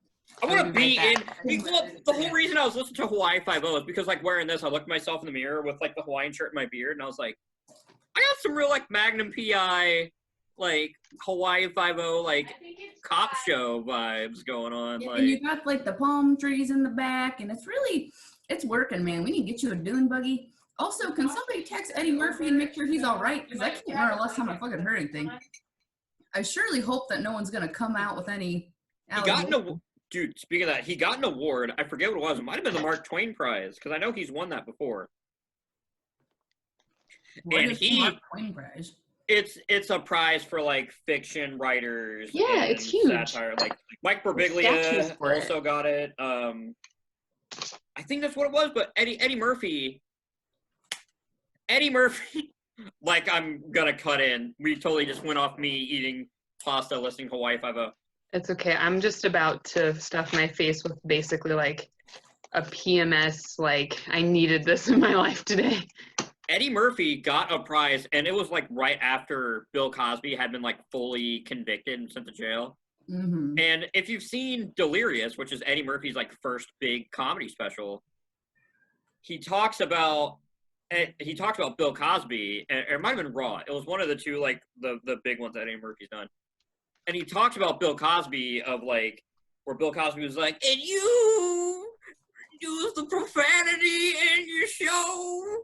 And Eddie Murphy's, like, literally just like, yeah, I wonder if me saying fuck is really the biggest deal in Bill Cosby's world right now, motherfucker. Yeah. He also did an impression of Richard Pryor, because he was like, man, I got so upset because, like, I don't know if this is racist or not. I just love Eddie Murphy, so I go into an Eddie Murphy impression. This is not an appropriation. Exactly. But he's just like, and also I've seen all those specials millions and millions of times because obviously it's Eddie Murphy. But he's just like, man, I got so upset about, like, he's like, Bill Cosby, he's America's dad, Cosby Show and shit. He just called and railed on me like I'm one of the Cosby kids for saying fuck in a comedy special. So I called Richard Pryor. I'm like, Richard, fucking Bill Cosby just called and jumped my ass. And Richard Pryor was like, you tell that motherfucker I said suck my dick, Jello pudding eating motherfucker. And I just love a world where just, like, Richard Pryor is telling Bill Cosby to go fuck himself. Oh yeah, that's a fun world.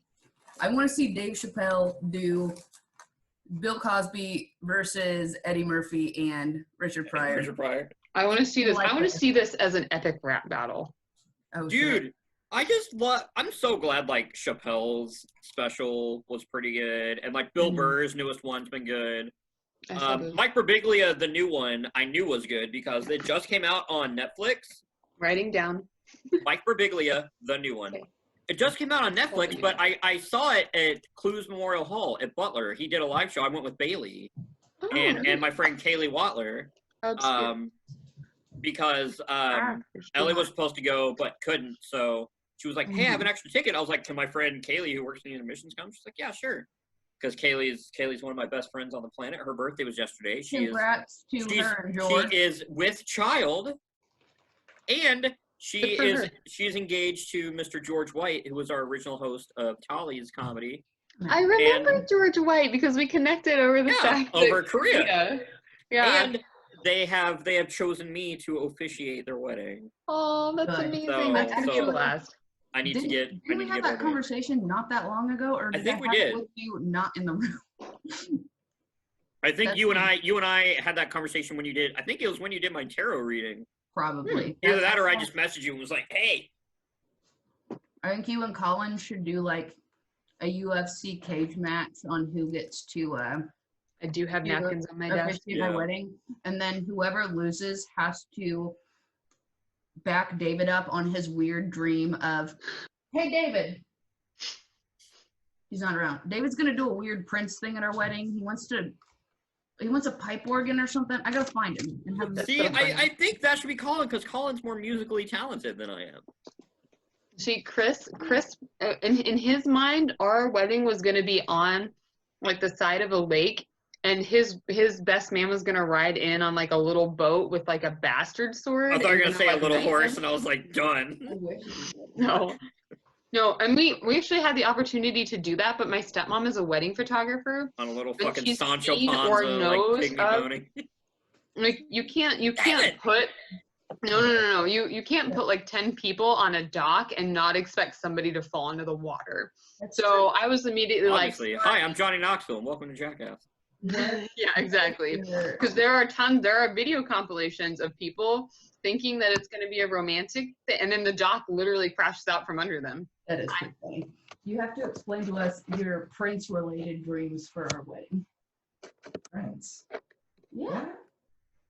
The artist long time no see. Prince? How you were gonna wear a fucking purple cape and play a pipe organ? Don't act like this is fucking news. You're gaslighting me.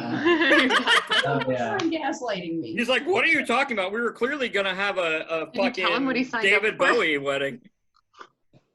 Okay, so yeah, I want to wear a cape to our wedding. This has been a thing for purple like cape? 6 years. Purple cape. I also would like to play Purple Rain on the pipe organ. And me and Miles have this whole like extended sequence where David's gonna like you know the sprinklers are gonna come on in the venue. Yeah, he's that's gonna be beautiful. Like really getting into it, and he's gonna look up.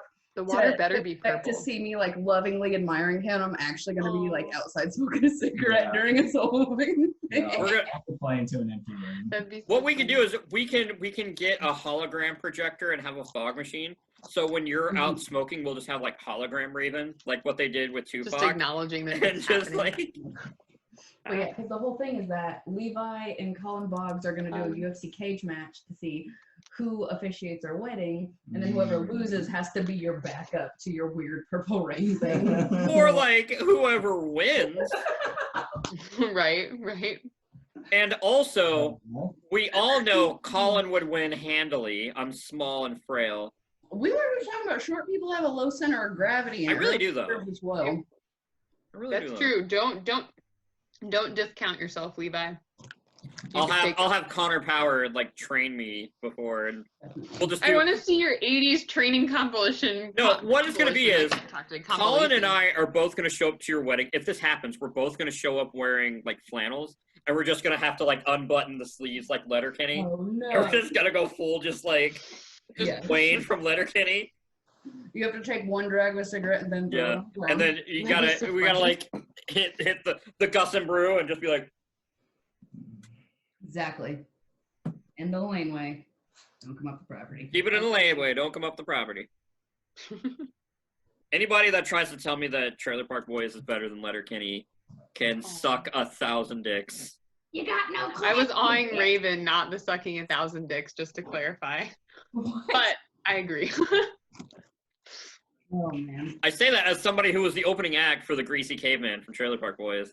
I'm not the biggest fan of Trailer Park Boys. Yeah, I definitely like Letterkenny better as far as my hick Canadian situational comedies. Like Trailer Park Boys is like, it just tries a little too hard to be like funny and absurd. Yeah. And Letterkenny is like so understated. Letterkenny is snappy with the dialogue, whereas I feel like Trailer Park Boys is more just like, look at how fucked up this is. Ricky, yeah, quit. Or you gotta start selling dope again. That's like the only thing I remember about Trailer Park Boys. Letterkenny's whole thing is in the dialogue, because the dialogue is so just like, it's literally like if you blink and you miss it type. Yeah, like it hits you so very just like quick with the jokes. absolutely. And like the ability to like mess with wordplay and stuff. Like most people, it's like akin to you doing limericks for stand-up. Is like them doing their weird alliteration thing at the start of a season. Like, oh, it's good shit. It's a good time. We all get boners for it. It's fine. Mm-hmm. As my fiance comes upstairs for bed and is like, what is she actually doing? Yeah. Oh, he knows what's up. I've heard him do. Y'all have done karaoke a time or two. Yeah, we have. He's been able like, to hang. Drunk. He can. We've had conversations before. He's been able to chill with the crew. He's funny. But we just got a new mattress, and so, but he's like going away for the weekend. So he's like, well, I'm going to bed on our new mattress. And I'm like, you shut up. And that's honestly why I was late, because we had to wait 4 hours for this mattress to like not be vacuum sealed. And so late in air quotes, like I wasn't going across the street to the liquor store to get the Seagrams. That's fair. That's fair. I was literally just laying on a cloud being like, oh God, am I going to be able to make it on time to this podcast? Because I just got a new mattress after throwing away a mattress that is supposedly 30 years old. So damn, son. Yeah. To quote Indiana Jones, it belongs in a museum. It really does. Chris argues with me about like how old that bed is too, but I'm like, Chris, you're turning 31 in May. It is not outside the realm of possibility that a bed your mom had when you were a kid is the same age as you. But I'm not that mean, so. I mean, I get that though. Like the bed frame that I had before the one I have now, I literally had since I was like 2. Like when I moved out of my parents' house, I was just like, I'm gonna take this. So mattress warranties. Let me tell you, our new mattress, it's a Nectar mattress, which they are not paying me for this, but it is amazing. This podcast brought to you by Purple Mattress. Fuck a Nectar. No, Purple Mattress. We did a bunch of research. We laid on beds for 10 minutes over the course of like every week for 6 months. Like we did. And then they went mattress shopping. Yeah. Well, I mean, yeah. And then we've been mattress shopping for a while, right? And we both have like chronic back pain. So this was something that like doctors have been telling us, like, stop. Right. Stop sleeping on a piece of cardboard and get yourself something good. Get a Nectar mattress, official sponsors of the Marvin's Room podcast. Yeah, with that oh so good money from everybody's favorite Daddy Trump, we went and bought ourselves a mattress. So and an adjustable base, which we're kind of ticked about because they told us the day before it was supposed to get here that there was a shipping delay, which is like I get that, but like mattress warranties are very strict. And so I found out that even though this mattress has literally a lifetime warranty, if you don't follow like all the fine print, you're just screwed. And so I can't ever see like actually having a lifetime warranty on this thing, because if you lay on it without a special protector cover on it, you voided the warranty. If you like literally, if anything touches anything that is a human or animal body, or like hair drifting in the wind touches this mattress, they can't take it back because it's illegal, right? It's actually illegal to like sell a used mattress. So like I get that, but the thing that baffled me was that you had to get a brand new base with the brand new mattress. Otherwise you void the warranty from the first time you put it on like an old box spring. And they actually explained really why, and it made a lot of sense. But at the same time, I was just like, mattress warranties are bullshit, because there's no way, like, especially as a scientist being like, the sweat and cum and hair and like spit, because I drool when I don't know about you, but like if I fall asleep with my mouth open, it's a mess. And I'm like, there is no way, you know, mattress protectors are great and all, but I'm not gonna sleep on that bed again. Like, yeah. Seven, Oh, dude, yeah, to 10 no, years is how long they say a bed lasts. Don't sleep on it if it's older, because it's gross. And there are little mites in there that are eating your skin and making sure that everything's good, and they're pooping so much. So I'm like, don't keep your mattress. This is my PSA today. Like, don't keep a mattress that is 30 years old, especially if you have chronic back pain. Learn from my mistakes. If your mattress is more than 7 years old, don't do it. If your mattress is more than 7 years old and you've got the back pain, get the chronic. That's what I got out of that. Exactly. There you go. Perfect synopsis. So, see, I can tell when I've had enough because I'm starting to get like Kevin Smith. Like, all right, kids, I saw you being Kevin like, Smith move here. We're this still way, too and I'm fat like, to fly. I'm like, are you reminding yourself, or do I need to move? No. Trust me. I know the significance of having a mattress topper. Yes. Just from a woman that I used to see. Mattress toppers, you definitely want one of them shits. No, she's just somebody That I used to know. Oh my god, I hate that song so much, but I love you dude, guys. And that was funny. Real talk, I was driving home from work, and this has been like 2 years ago. I was driving home from work, and I'm trying to hide, but I can't because it's a giant food. No, actually, you know what? I actually was not trying to draw attention to that. My battery's I know, I running low wasn't either, because but I'm terrible at not drawing attention to those kinds of the AC adapter on my laptop came out. It was like, your battery's running low. I was like, no, it's not. It was because the cord came out. So now I got to readjust. Disaster averted. I was driving home, and I was at a light. I had my windows down because it was the middle of the summer, and that song was on. And I got to the part of the chorus, and I was belting, and I was like, and you didn't have to cut me off. And I looked to my left, and somebody had just gotten rear-ended. And they were looking at me, and I was like, this is an awkward situation. I'm glad I don't know those people. I went to work the next day and found out that I did know one of those people. Turns out it was Kaylee Watler. Oh, because she was like, yeah, so, I was like, she was like, that was you? Of course it was. Yes, that was me. That's hilarious. And I had to listen to some freaking bozo singing Godier. Oh my god. And it happened to be the line, but you didn't have to cut me off, as she had gotten rear-ended because somebody got cut off. Somebody cut her off. I feel like I kind of like fetishize the music of what was the wildest and most interesting time of my life, which was at like 18 years old, the last time that I wasn't in a committed relationship. Fair. But yeah, I mean, like something about when I was like the summer, like before I turned 18, where you had Sail by AWOL Nation. Yes. That song. That song's great. The only year of my life that one of my friends was able to get a car and I didn't have to ride a freaking bus, so I felt like I was like, I was that friend.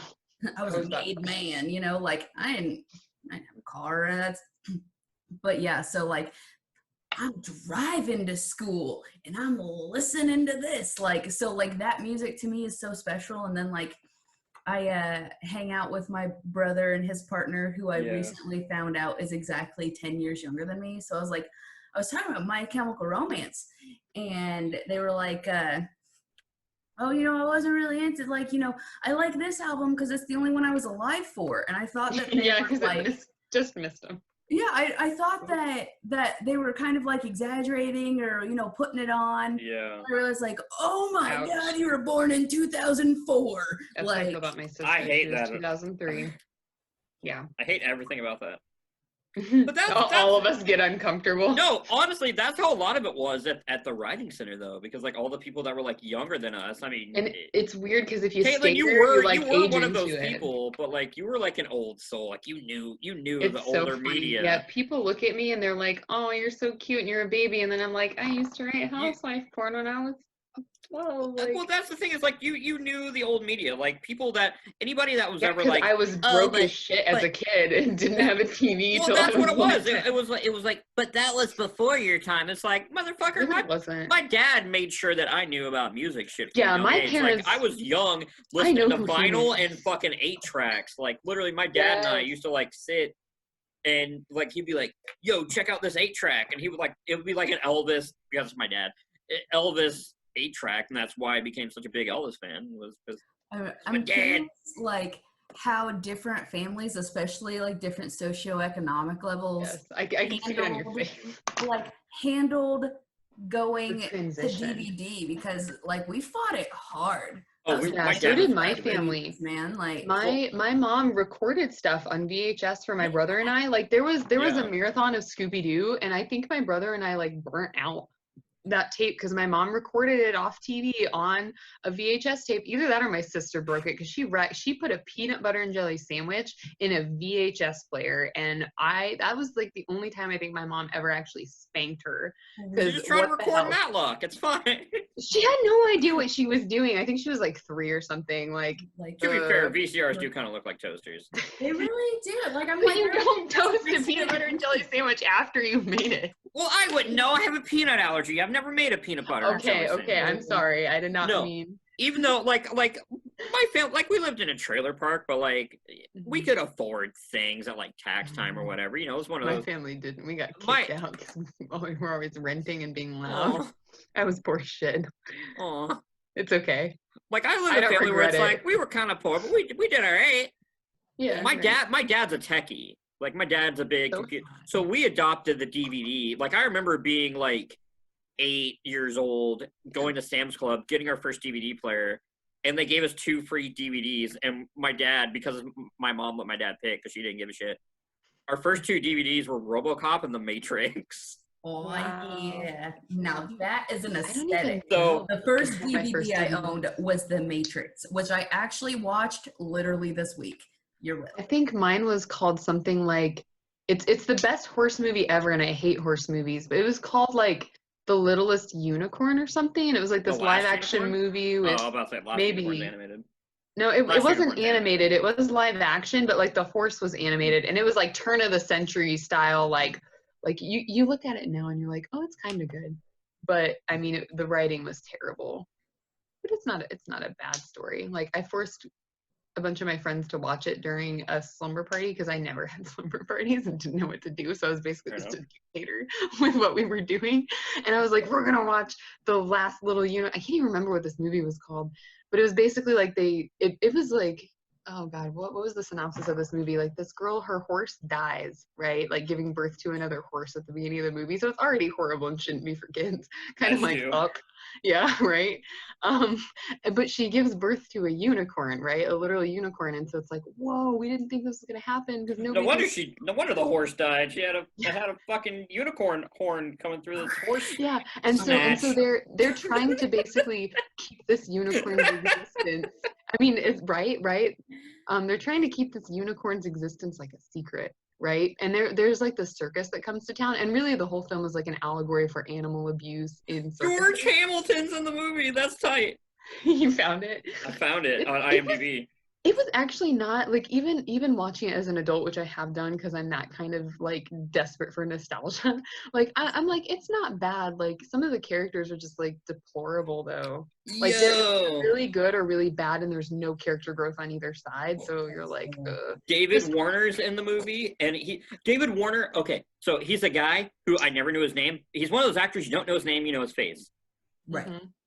If you've seen, I always go, "Hey, it's that guy!" Whenever they show up. Exactly. He's done voice work in Gumball. Was popular with the kids, I hear. If you've seen Tron, he is Ed Dillinger / Commander Sark in Tron. I do not like Tron. I'm sorry. He's the villain. I'm not Tron. sorry. I just didn't like it. I watched it like 4 times.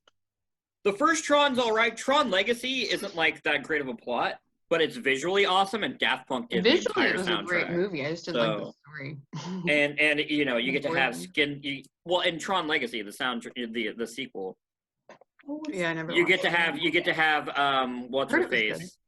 Oh god, what's her name? She's dating you know that it's gotten serious when we're all whipping out our phones and Googling things. She's dating Pete Davidson now. No, not her. I don't know where my phone is, actually. Ron. She's married. No, oh god, I'm just gonna look it up.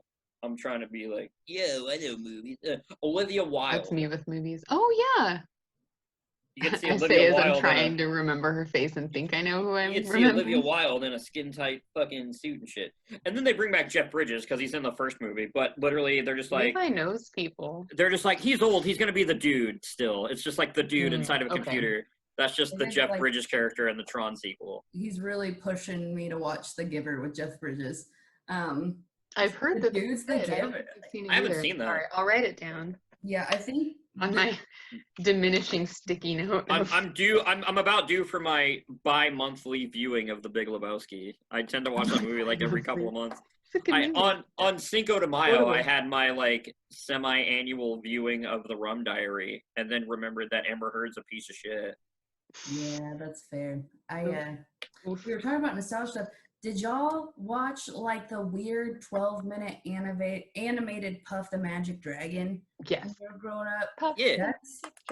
That's my jam. Like if your parents it's good. did any kind of drugs, you definitely watched that. We definitely had the VHS of it. And I watched like every once in a while, I do it in like a weird 3 a.m. delirium. Like I'll find it on YouTube and watch it by myself like every couple of years, and it holds up, man. It's weird.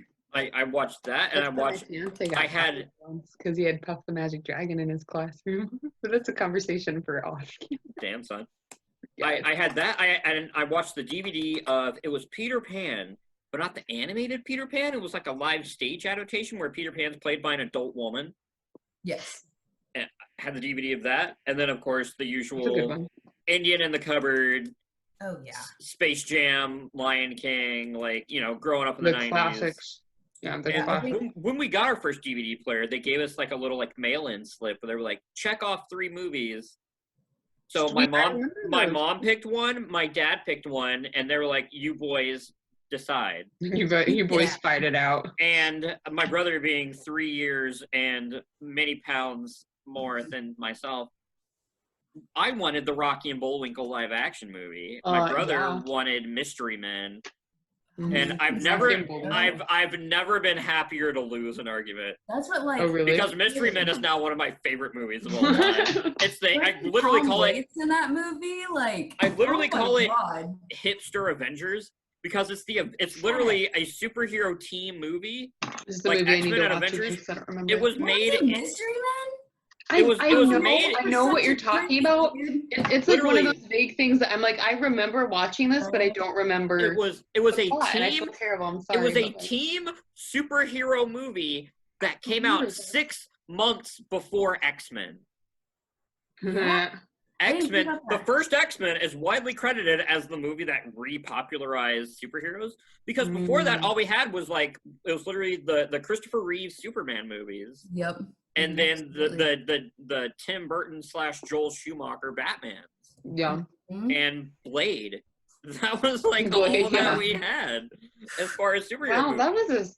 Those were the dark times considering like Marvel movies and stuff now are so big with like the general public. Well, and that's the thing is because at that time Marvel was in the fucking shitter. Like they literally filed bankruptcy. They were selling to whoever would buy it. There's another documentary with Stan Lee all about that, and it's really good. If you've never seen it. and then Fox came out with X-Men. X-Men was a huge success. It popularized Hugh Jackman, and Hugh Jackman fucking just shot off like a rocket. Still is. He was doing fucking musicals and shit before that. And like he was Wolverine, and now amazing. It's just like. What was the movie? It was called Logan, right? Yeah, I watched that when I was in Korea. And it was pretty cool. So good. Korean movie theater. But I was in like when Wonder Woman, I missed a bunch of movies because I was in Korea and didn't want to go sit in a theater for 3 hours, But yeah, I watched Logan in like with Korean subtitles. It was awesome. I'm about to say, much like everybody who just illegally pirated it, you just got to be in a theater. Because you were both reading Korean subtitles. I just got to pay more money and sit on a couch with my friend because this is Korean movie theaters. I got to eat fried squid, and they had like 6 different kinds of popcorn, so much so that I mixed 3 of them together, and I don't even remember what they were. And then you got a bunch of free really cool. Honestly, I think Korea beats out Ireland because Ireland's like they had slightly nicer seats in a McDonald's inside the theater, and that's cool. Fucking A. Okay, you guys would have lost your mind, especially Levi, because when I walked into this movie theater, they had a bar with like this round small stage meant for like a single person, and there was a girl there singing and playing the guitar, singing one of my favorite songs. Obviously in Korean, but she was singing it in like a different genre, and I was just like, is this a movie theater or is this like, you know, a bar? Like, and I genuinely, I thought of you, Levi, because I was like, Levi is gonna walk like Levi's gonna walk in here and take the stage. Like, I literally thought of you in that moment. So, because I was just like, what? I was like, is this even a movie theater? Like, where am I right now? And it was like in a mall too. Just roll up and grab the mic and just be like, Annyeong, everybody. Welcome to the Alamo Draft House Korea Comedy Open Mic. I'm your host, Levi Elmore, and we're gonna I would have laughed. I would have laughed. I have to tell you a couple things before we get too far away from Mystery Men, because like there's obviously like great people in it, like the entire cast. But like and the more Michael you talk about Bay it, the more I remember. is an extra in it.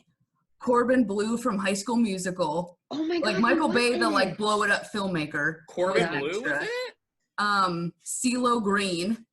Like that's right. Oh my god! Yeah. I completely forgot that. All of these people was Invisible Boy.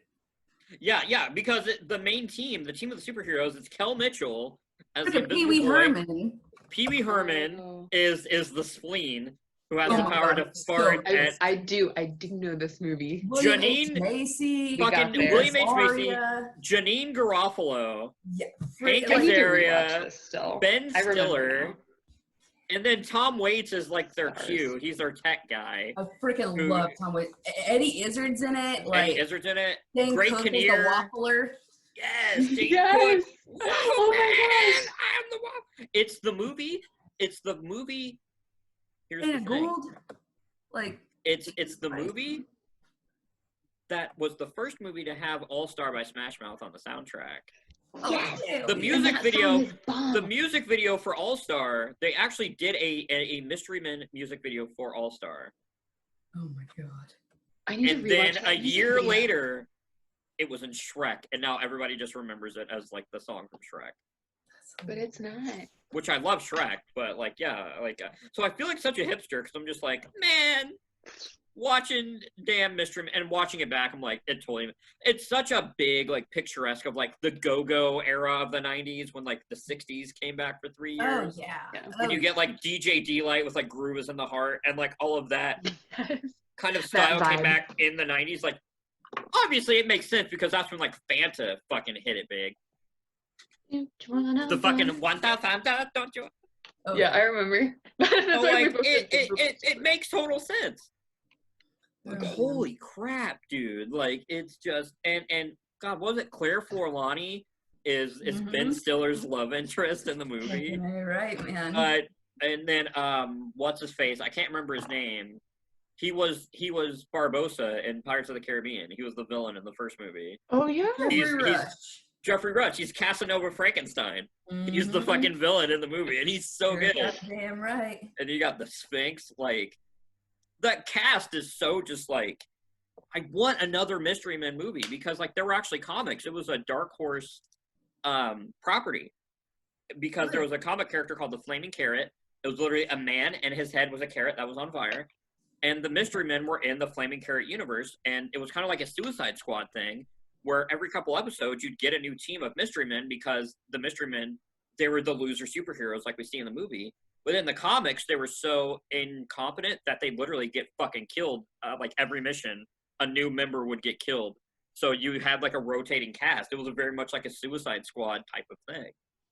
That would work so well in the modern day with what we've seen from Suicide Squad, Guardians of the Galaxy, and now James Gunn making a Suicide Squad movie. Because I do think like the squad. It would work. It would work so well. It would. I personally am of a camp that I'm not a fan of the superhero franchise shit, and that's fine if everybody else is. I don't care. I'm not ripping on them. You're allowed, just like I'm allowed. It's not interesting to me because it takes itself so freaking seriously. Yeah. Where it's like corporations, sometimes you get a little bit of comic relief. You get a Guardians of the Galaxy like every freaking 10 movies, but it's like, and that's what like X-Men and Mystery Men are my jam. Like I don't like superhero movies, freaking love X-Men movies. Like always, I watched the cartoon. Like I love it all, dude. I actually watched X-Men in Ireland. That was the movie I saw when I was in Ireland. Shout out. It was the Apocalypse one, whatever. Oh, yeah. But yeah, so it's like, if you're, for me, I guess anything, like, do it but make it funny, then you'll reel me in, man. Yeah.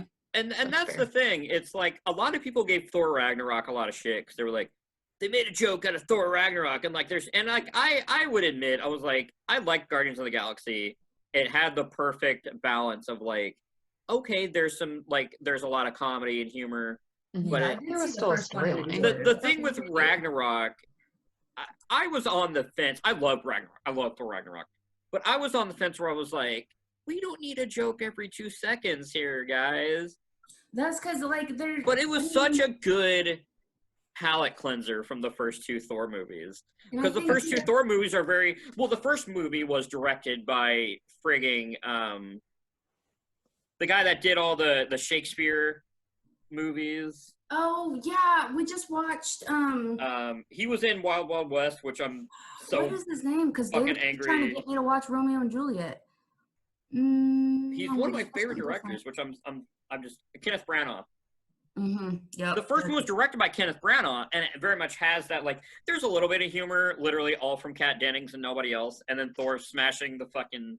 He's like, oh, I like coffee, another, and he smashes it on the floor. But then the second movie is such a fucking drag, bro. Like, they don't... Well, first of all, you get Chris Eccleston, who's fucking Dr. Number 9, in your villain role, and you don't even let him stretch his legs, because they're like, he's the villain, just kidding, we gotta jerk off Loki for another fucking movie. And then you get Ragnarok, and then Taika Waititi, who I don't think has done anything that's not comedic, but the dude's a fucking powerhouse. Like, I between Jojo Rabbit and What We Do in the Shadows, and then, because literally Chris Hemsworth was like ready to not do Thor movies anymore. Like, he was actually kind of getting sick of it. Mostly because part of it was just of how much work it was to stay in shape. Because he was doing a press release and he was like, it sucks playing a character like Thor. Because he was like, if I even take like 2 days off my training, Thor is officially less buff than Captain America. Because Chris Evans went fucking hard for Captain America. So Hemsworth was like, literally, if I take a day off, I'm scrawnier than Captain America, and I'm supposed to be the god of thunder. And also the hair and everything, which he actually got a lot of inspiration from Kevin Smith, because Kevin Smith was like, let the man fucking cut his hair. It's Thor. He can do whatever he wants. And then, so in Thor Ragnarok, when that scene with them, like, shaving his fucking head, that was apparently inspired by that, because Chris Hemsworth was like, hey, man, can we just cut my hair? I'm dying. I'm literally dying. That's fair. So I love that kind of stuff. And then they got to have, like, the comedic thing. But, yeah, a lot of them just become parody. And that's why I love and hate X-Men movies, because there's a certain point, like X-Men 3, the one that was directed by fucking Brett Ratner, the guy that did Rush Hour, that's where that original series became, like, a parody of itself, because it was just like, all right. And then we'll get a little silly with it. And then you get Days of Future Past, and it's like, oh shit, X-Men movies are good. I forgot. Yeah, that's the one. Because that's the one with little Ellen Page in it and stuff, right? Yeah, because Ellen Page was in X-Men 3, and then she comes back and she's Shadowcat. She's Kitty Pryde. Oh, okay, yeah. And that's like the Days of Future Past is the weird beach where they go back to the 70s. Yeah.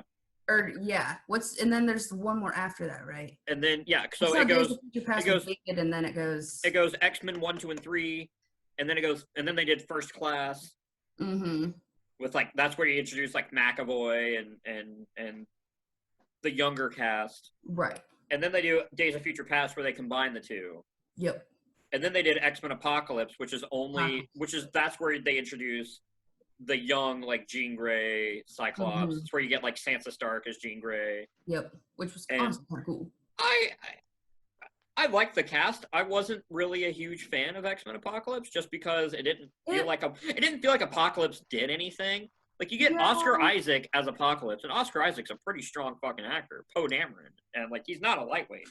But Apocalypse is really like even more than Magneto. the end-all be-all villain of the X-Men. Like, he's like, if the X-Men had like a final boss, it's fucking Apocalypse. And then they did like, didn't they do the weird thing where like, just kidding, none of this actually happened? Yeah. Yes, they did. They like well, like, and then fine then, man. they get to the end of the movie, and they're like kind of getting their asses kicked a little bit. Right. And then that's when fucking Sansa Stark, Jean Grey, is like, oh, right, I'm the Phoenix, and just murks everybody. Like, it's literally the last 5 minutes of the movie, and she's just like, oh, done. And it's like, okay, I guess that all just didn't fucking matter.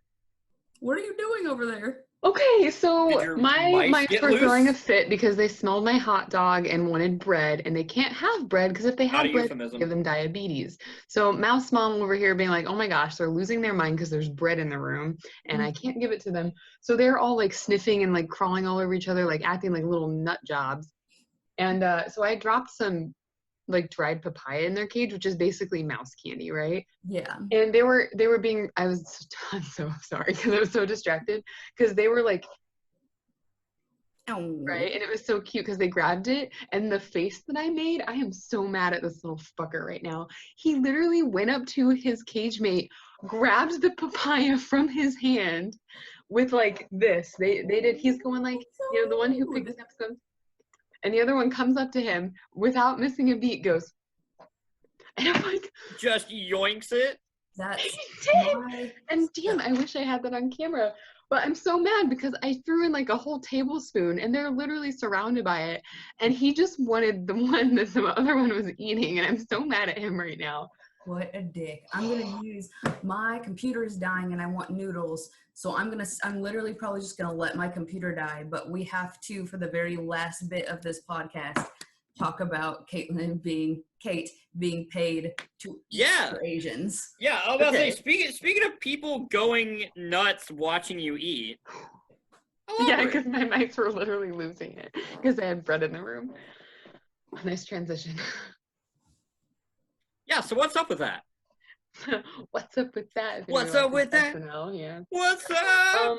So you just when got Jason Sudeikis in a tracksuit. I am a horrible impulse buyer. Like, it's a serious problem. That's why I bought these on eBay the other day. Perfect transition.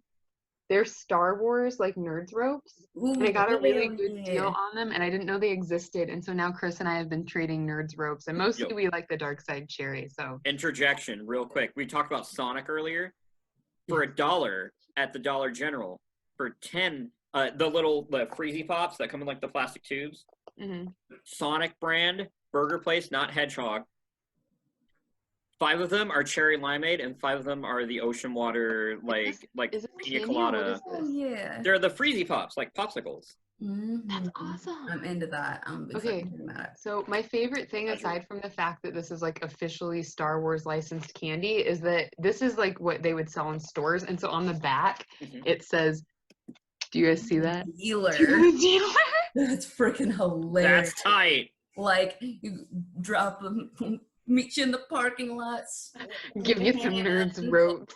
Yeah. That's some good shit. So, okay, yeah, when I was, so the point of that was that I am a horrible impulse buyer, like, especially if I'm like really depressed or really happy, like either end of the spectrum, I am going to buy something. And being in Korea, which is another capitalist society, even though they are a collectivist mindset, it's buy. And if you're a foreigner in Korea, you can get discounts, and it's super discriminatory, but you can get so many discounts just because you're white and blonde. So yeah, you airy beauty. Like, and you get added to family photos, and people pet you on the subway, which was honestly the most terrifying thing because I have crowd anxiety. So the worst thing you can do for Kate is stuff her on a subway like a sardine, and then you feel some random person. Like, I understand how like my African American friends feel now because they always complain about people touching their hair without asking, and you know, it's funny until it happens to you. Yeah. So, because I'm standing there hoping that it's some little cute little ajumma, like an old lady, like petting my hair, and then just praying to God that it's not some creepy old man who like. I'm about to say, and then before I get away. You're trying not to make eye contact, but at the same time, you just hear. Well, and then sometimes, like, I specifically had times where I avoided the subway unless I had a friend with me who could like coddle me like a child, because I was so scared of like just this. you know? Mm-hmm. And so I'm like, I wasn't afraid of like people stealing something. I was just afraid of people touching me because I'm like this weird introvert who loves people.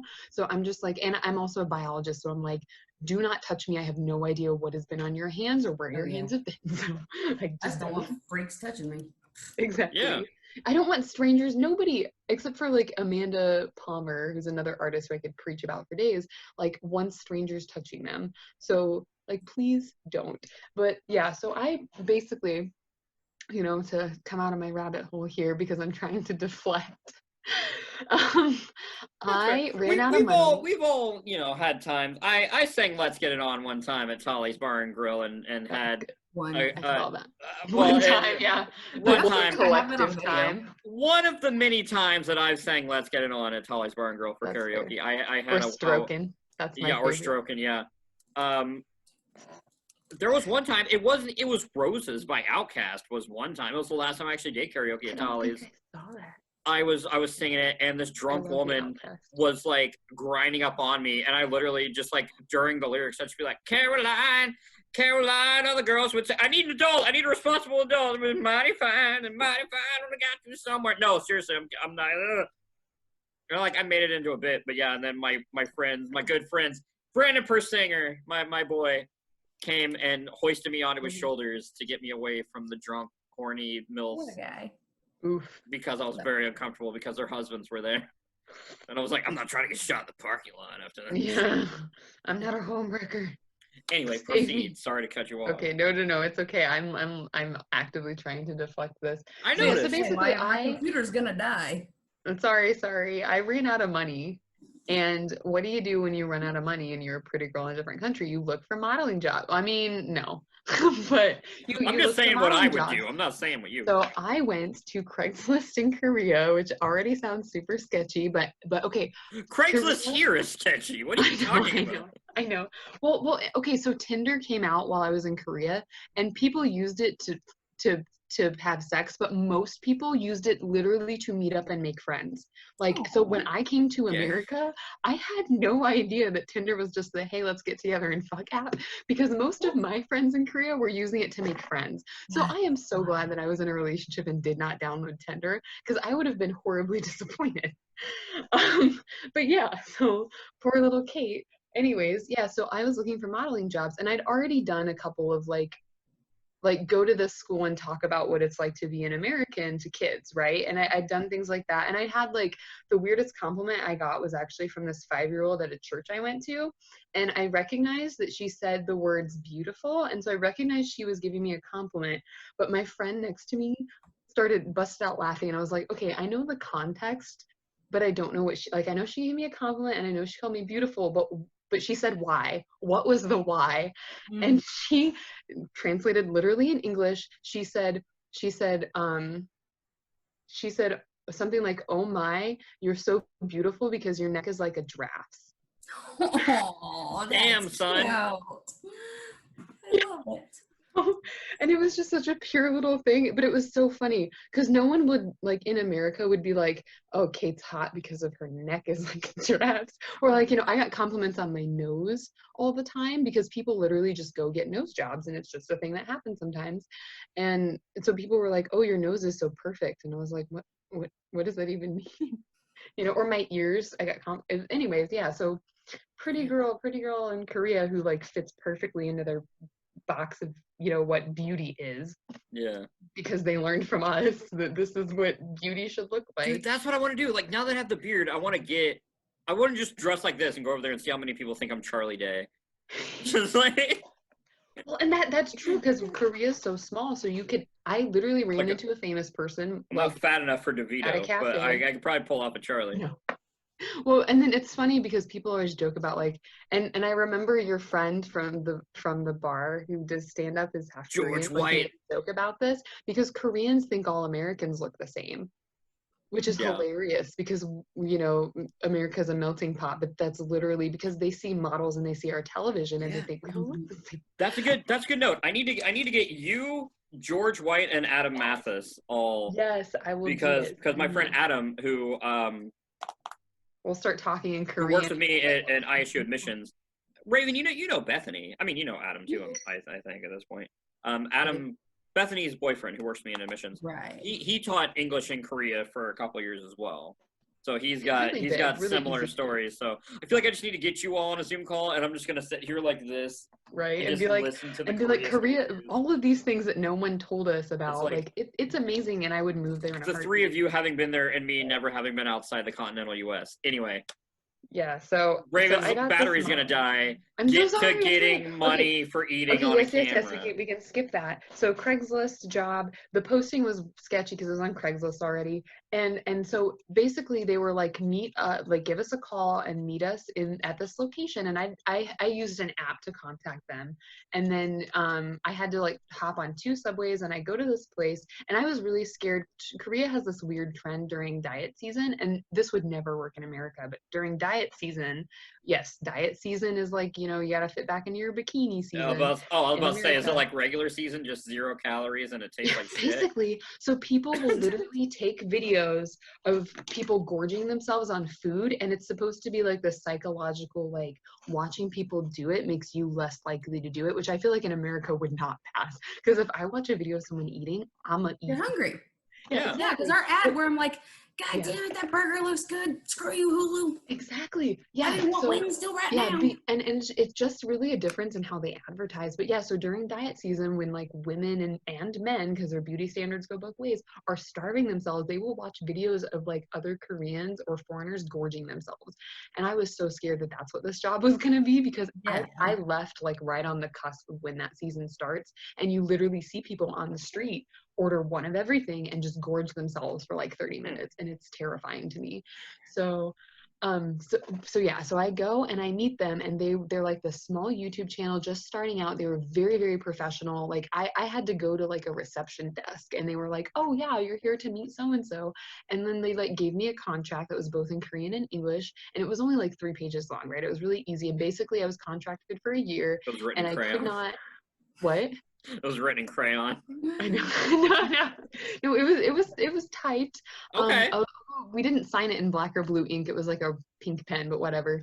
You signed it in crayon. Technically, it would not be a legal document in this country because we signed it in a different color, but it doesn't matter. So yeah, I basically signed a year contract that said that I would not tell not only like I couldn't advertise that I was doing. So like an NDA.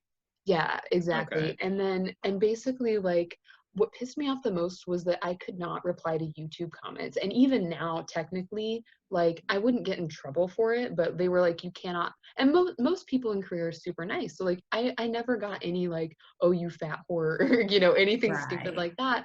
I just not like the comments we get on the Marvin's Room podcast. I would just get questions like, oh, you talk so much about rice. Do Americans not eat rice? And then me being like, well, we don't eat it for every meal, but everybody knows what rice is, right? But they literally eat it breakfast, lunch, dinner. It's bread. It's the Korean and East Asian equivalent of bread. And so, and I would talk about that, and people would just be so confused, right? And then I didn't have any control over how it was edited. So sometimes I would explain that and it would be cut out. And so I just wanted to explain to people, like, I just want to answer the questions. So that was really frustrating. But basically, so we would go, and I did 4 videos in total for them. And then I did videos for a short time when I was back in America, but I did not have the equipment that they needed for the quality of their videos. So they published, I think, 2 of the 4 that I actually filmed, and they still paid me for it. And so basically I got paid, how much was it? It was basically translated to $150 for them to drive me to 2 different restaurants in the same day, share a meal with them, even though they weren't on camera, and just like, and it was nice too, because they weren't like forcing me to eat. If there she goes. We lost Raven. I told them that I could handle really, really spicy food, right? Because I can, but it was and like the food that they were going to give me was supposed to be like this rice cake in like really hot. What's it called? Tteokbokki, basically, which tteokbokki in of itself is like spicy ramen, right? Okay. Most people can like handle the heat, but this was like tteokbokki with like this fried octopus. It was very adventurous, like fried octopus, and had a special kind of like Thai pepper in it that was really spicy. And so it's usually served with cheese, specifically because it's too spicy for Korean people. And they did not serve it to me with cheese because they were out. right? So you can see me in the video as I'm eating, and I described it, and they even like did this cute little, oh God, she's sweating thing, because I was literally sweating, but I enjoyed it. It was delicious. But you know, I talked about how exotic it was for the, and because like I talk. So like, well, yeah, perfect. But they could tell I was really like, I was obviously enjoying You're it. doing like the Sean Evans like hot ones, like, what up, Spice Lords? This is Sean Evans with What's the show with like spicy questions and even spicier wings. I proved that I could handle the heat, but it was one of those foods that's like the more you eat it, the hotter it gets. And I do not like spicy foods that are just heat. Like it has to have flavor. And this was very, very flavorful, but the more you ate, the less flavor you got, and the more it was just heat. Yo, so not only exactly. We dead ass need to do that though. Like if we can get all the hot sauces, we need to do like a hot ones like. So one of like my our own version of that, where we do like the increasing like hotness of the chicken wing, and see who can handle it before like somebody drinks some water or something. Yeah. But yeah. So it was fine. Like I survived, but like I redid. One of the reasons they were so impressed with me was that even between meals, because of course they pose it like it's 2 different days, you know, and so you know I had to have a change of clothes, so I'd go to the bathroom, change. Well, I also redid my makeup, so they were like, this girl, she can roll with the big ones. She can do it all. Yeah, I changed my bows. And so, and it was really fun. And I did a couple shoots. Oh, they also, you know, paid for the food and the transportation, and they were super nice. It was just one of those, it was too hard to do. Like they have a girl in Germany who's like the most popular, which was also why they wanted me, because I get mistaken as German or Swedish by German and Swedish people all the time. So they were like, yeah, our most popular girl is German and you kind of look like her. So we were so thrilled when you sent us your basically model resume. But I actually got like bullied at my last job for this, because like somebody like found out I bullied. Somebody found out, and then they like told everybody else in my group, when I had like, I don't know, I don't consider myself, like I can recognize that, yeah, I'm pretty, like I fit that box, that standard of beauty, but like that's not what I want to be known for, right? Which again harkens back to that. Remember, Me neither. I was offered a job to do porn. That's why I don't want to do porn, because I don't want to be known for doing porn. Like I get that. I have a bit in my stand-up. For those of you who have seen my stand-up, I got picked up by my family would kill me. I got picked up by a stripper about a year ago.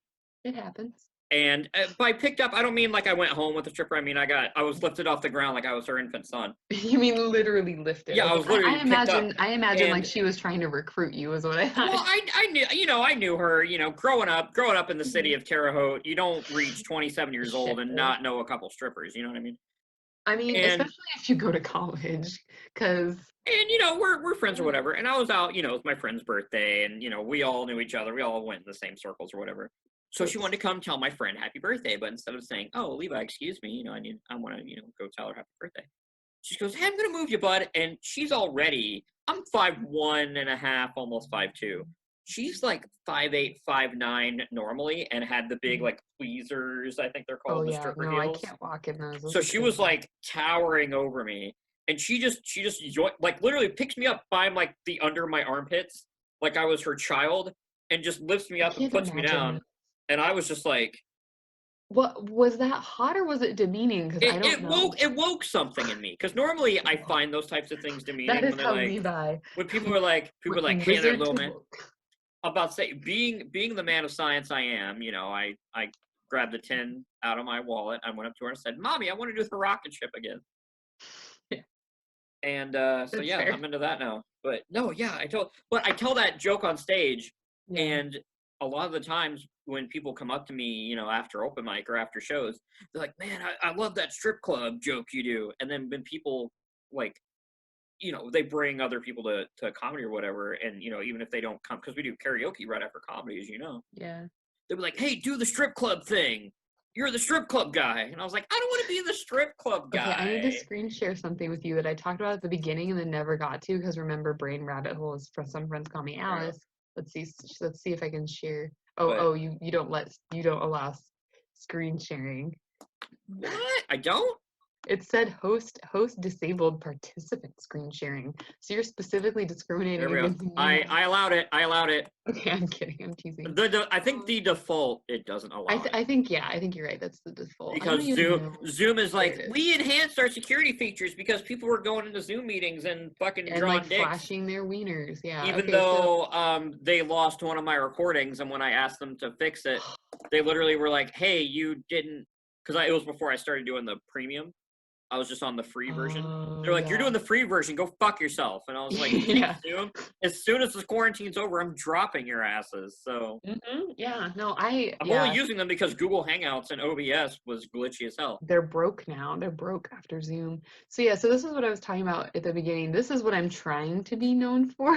Yeah, the Alice Mad Hatter thing. Yeah, so people think of me as, I don't know, I wear many hats, and people of many hats, as you know. That's one of them right there. But like, yeah, that's literally one of the hats that I made. And I actually made a prototype for a friend who looks like my brother and was called the Mad Hatter. And this was the friend I mentioned earlier, who first pioneered calling me Alice. And that was just a thing amongst my choir nerd friends who just called me Alice because my brain is a series of fucking rabbit holes. Yeah. And, so I came up with this costume, and I just, and people were mad that I won because I did not make this costume 100% myself. Because again, I suck at fucking sewing unless I'm sewing by hand. And I sewed my entire Poison Ivy costume by hand, like so much so that I redid it when I was in Korea, and freaking China stole my fabric scissors, and I'm still mad at them for it because I got my fabric scissors all the way from America to Korea, but then coming back they took them, and I'm mad. But anyways, yeah, so I hand sewed an entire costume. I ended up doing it twice because I didn't like the first one, and I say I'm never doing it again, but as I'm literally working on another costume, it's probably going to take me 3 years because I'm hand sewing. Anyways, so I basically took a skirt that another artist made and modified that top. I got that blazer at Goodwill, and it's perfect. Okay. Right? And so I basically modified the blazer so that it was kind of off and like tight fitting, right? Because it was like a men's blazer from the 80s with shoulder pads. And I literally, so it was my first professional cosplay competition, and I've done several since then. And I was super nervous, but I'm a performer. Like, I am a trained performer. And people think of me as like an artist, a scientist, all these other things, as like a Christian girl, a bisexual, and a monogamous. And, you know, I wear all of these labels. But when I think of it in my head, I'm like, I am a performer. And I imagine like doing stand-up comedy and like killing it on karaoke. Like, you might not think of you know, you are an artist because that's what other people see, but you're mostly a performer.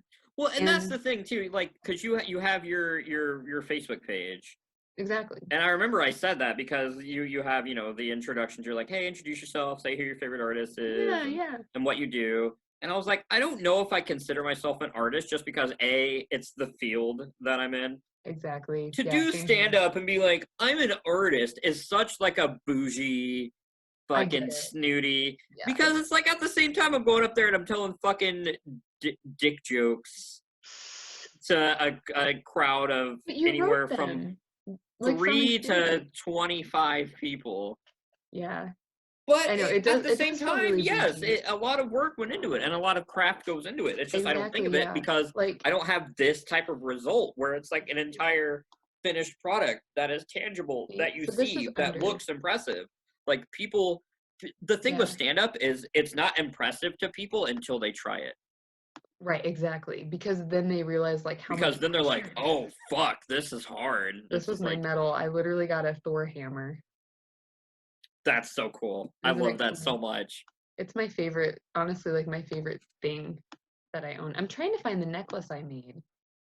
These were like the pro photos. So basically the concept for this was that I was already known for like doing this cool makeup, like the broken, like waterlogged doll face. And so, here's what I wanted to show, because I made all the accessories. And so this was the first time. What? No, it's just the eat me. I just want that by itself. Just eat me. Right? Yeah, and so this was like basically the first custom jewelry paste. Fuck, it's midnight, guys. It's the first custom jewelry paste. Yeah, so I'm mostly. Here, let me do some shameless self-promotion for 2 seconds. Like this is what I'm actually trying to make my retirement plan, because I don't. Other way. There you go, right there. There we go. Don't move. Yeah, so this is what I'm trying to make my retirement plan. The kitty candles and jewelry. Yeah, catty candles. You Catty. almost there. I keep moving. I can't read. I'm trying so hard not to. Oh, no, well. That's what you have your friggin' Patreon for, right? Yeah, exactly. Well, that and like my Link in Patreon the is kind of my description. everything. Yeah, my Patreon is my everything. And Well, so my Patreon is if you want to look into my private life and my blogs, that's where Patreon is. Or that's what. If you want to watch Caitlin eat food on camera, go to her Patreon. If you want to watch me eat food on camera, watch some more of these episodes. Like our interlude where I literally ate pasta while you were gone and played Hawaii 5-0 theme song. Yeah. So basically, like, I made the hat, I made the necklace, I basically modified every piece in this or got it from Goodwill and modified it. And so people were mad, but 50% of a cosplay competition or any like public dress up presentation is on performance. And so, and I'm a performer. So what did I do? I didn't just dress up, half-assed in a costume. I made a performance and I sang the Broadway style from the musical Wonderland of the Mad Hatter, which I can't sing right now or I would wake up my fiance and he'd be very angry. So, but there's a video somewhere of me performing because I do like before I do shows, I'll do like little sneak peeks, but then videos of the show don't exist because I'm stupid. So, video of Caitlin singing the fucking thing in the description. Okay, no, it's thanks. not. Fuck you. Right, no. Right. Also, like, I gotta say, I don't want to cut you off, but no, I have a lot of anxiety with how many tabs you have open right now. I'm so sorry. They're all like shit I need to do, which is even more stressful. I'm upset. I'm so sorry. I have 2 things in common with Drake. Some of them are work and I have next week off. Like, what is wrong with me? The 2 things I have in common with Drake. 1, we both have products that we've created called Marvin's Room. Because when people are like, Marvin's Room, like the Drake song, kind of, there is a Drake song called Marvin's Room. However, I would assert that I had a room 26 years before he made that fucking song, bro. That's fair. Yeah. So I basically, and let me just read like real quick. The other thing is that I'm upset. I don't blame you. I would be so upset because it's like they stole your thing and it's literally so many tabs. I'm sorry. I have a lot of shit to do and I can't focus. Okay. Undiagnosed ADHD. I understand. So I wrote like, and you only have like a minute and a half on stage. So it's intense. So I met with another artist from YouTube. I met them like in a chat room and I basically asked them, hey, can I use your music? And they sent me their sound file and they were like, yeah, give me credit and I'll do the thing. And yeah, it was great and it was fun. And I actually won like, I think 2nd place in a category that was there you go. Potluck because they didn't that's where they put you when they don't know what the hell you're doing or you don't know what the hell you're doing. So and it was 2nd place in Potluck and so I got literal money and after that someone came to me who turns out to be a neuroscientist, go figure, but he was a hobby photographer and that was the first time that somebody said like, hey, I want to pay you because you made this awesome costume.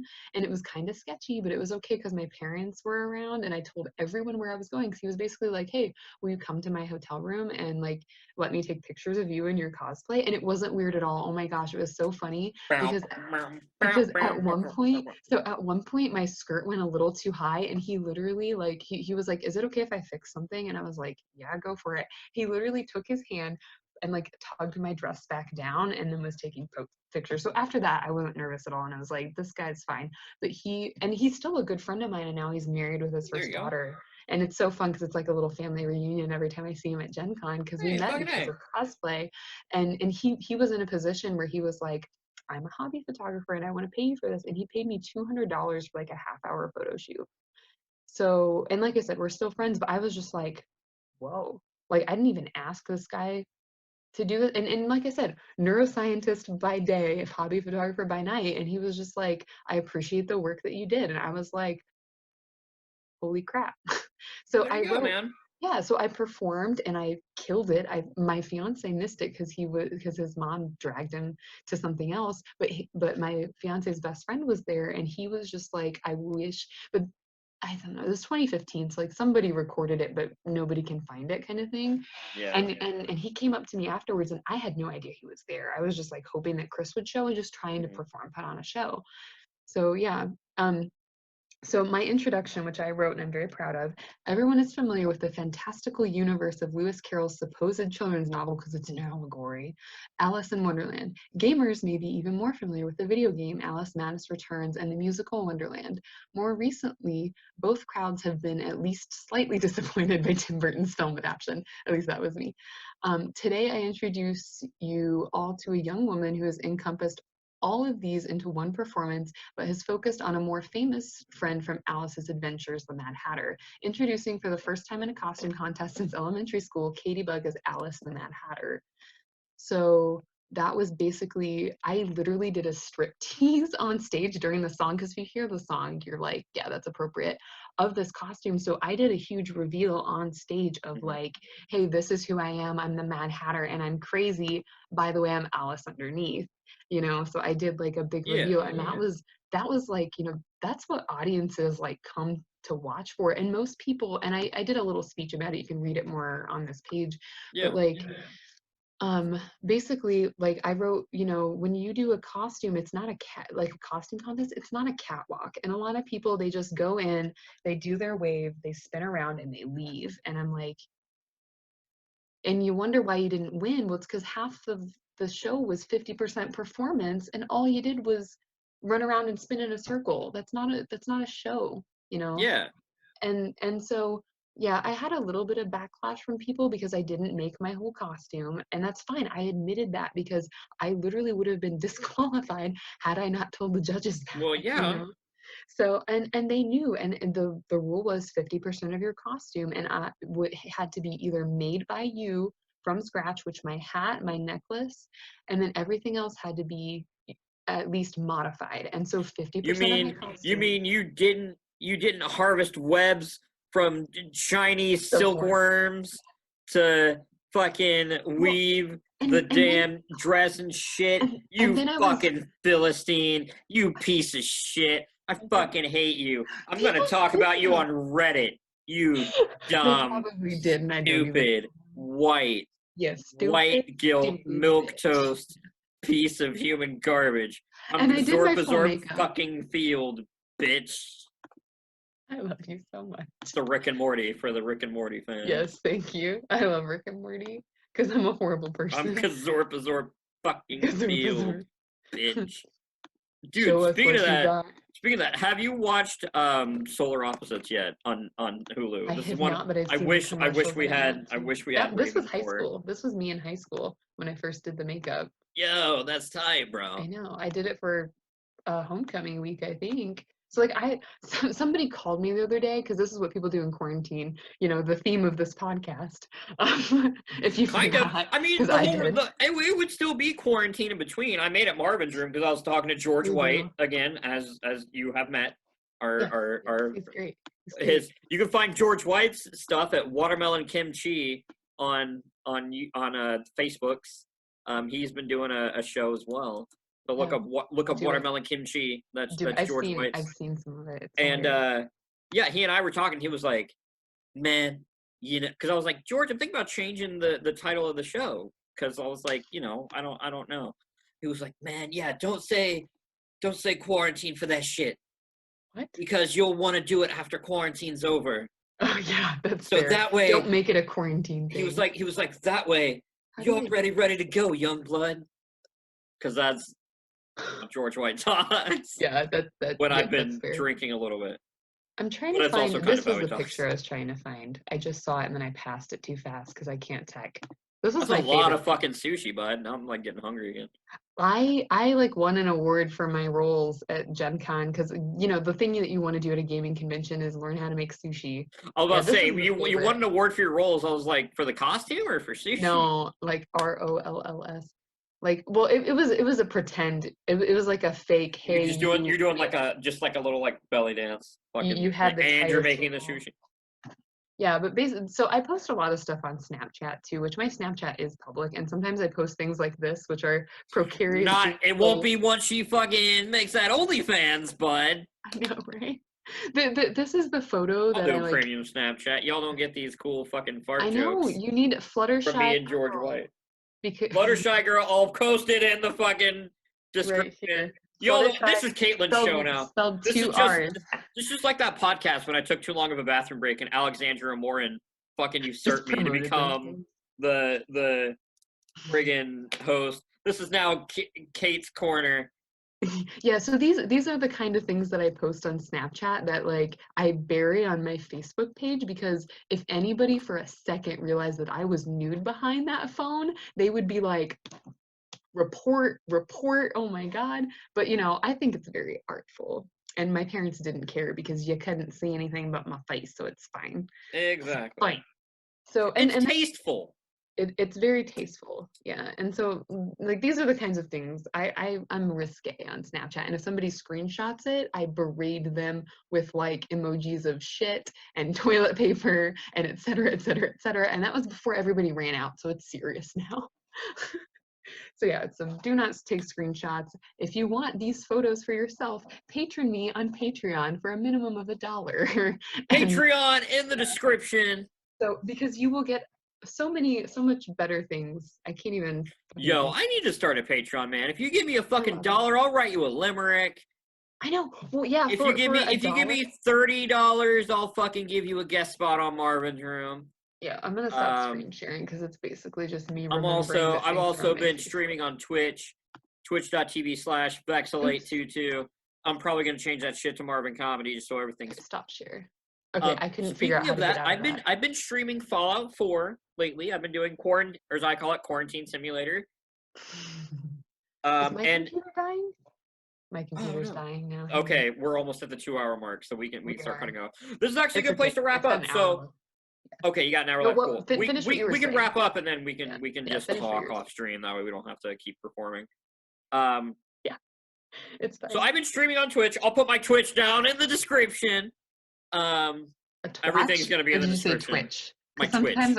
I'll put my twat in the description. Well, I call Twitter twatter because I think it's for people who want to be a twat waffle. That's fair. Yeah. And by the way, folks, Caitlin Haase didn't make her entire costume. So first of all, I make all my costumes.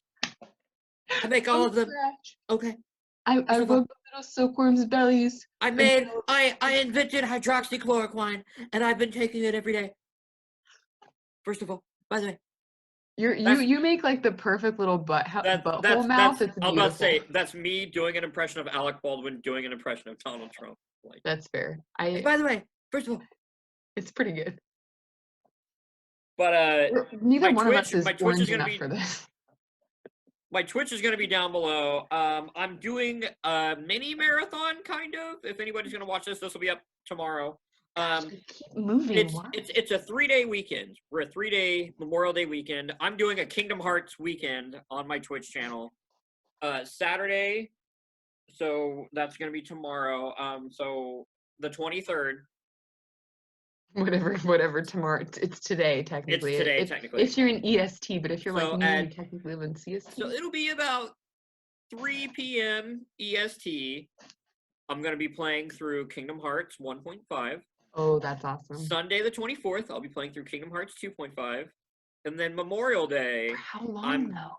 Because people can watch that for 6 hours. If I skip all the cutscenes, I can beat the first, because I watch the speed runs all the time.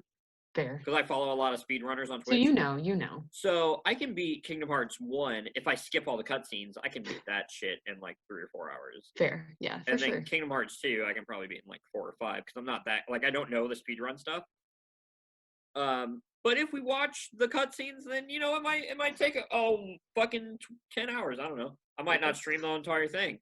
But go for it. We're going to be doing Kingdom Hearts 1 on Saturday, Kingdom Hearts 2 on Sunday, and then Kingdom Hearts 3 on Memorial Day. And then if we have time on Memorial Day, I'll do the Remind DLC as well. So all of them I plan on doing.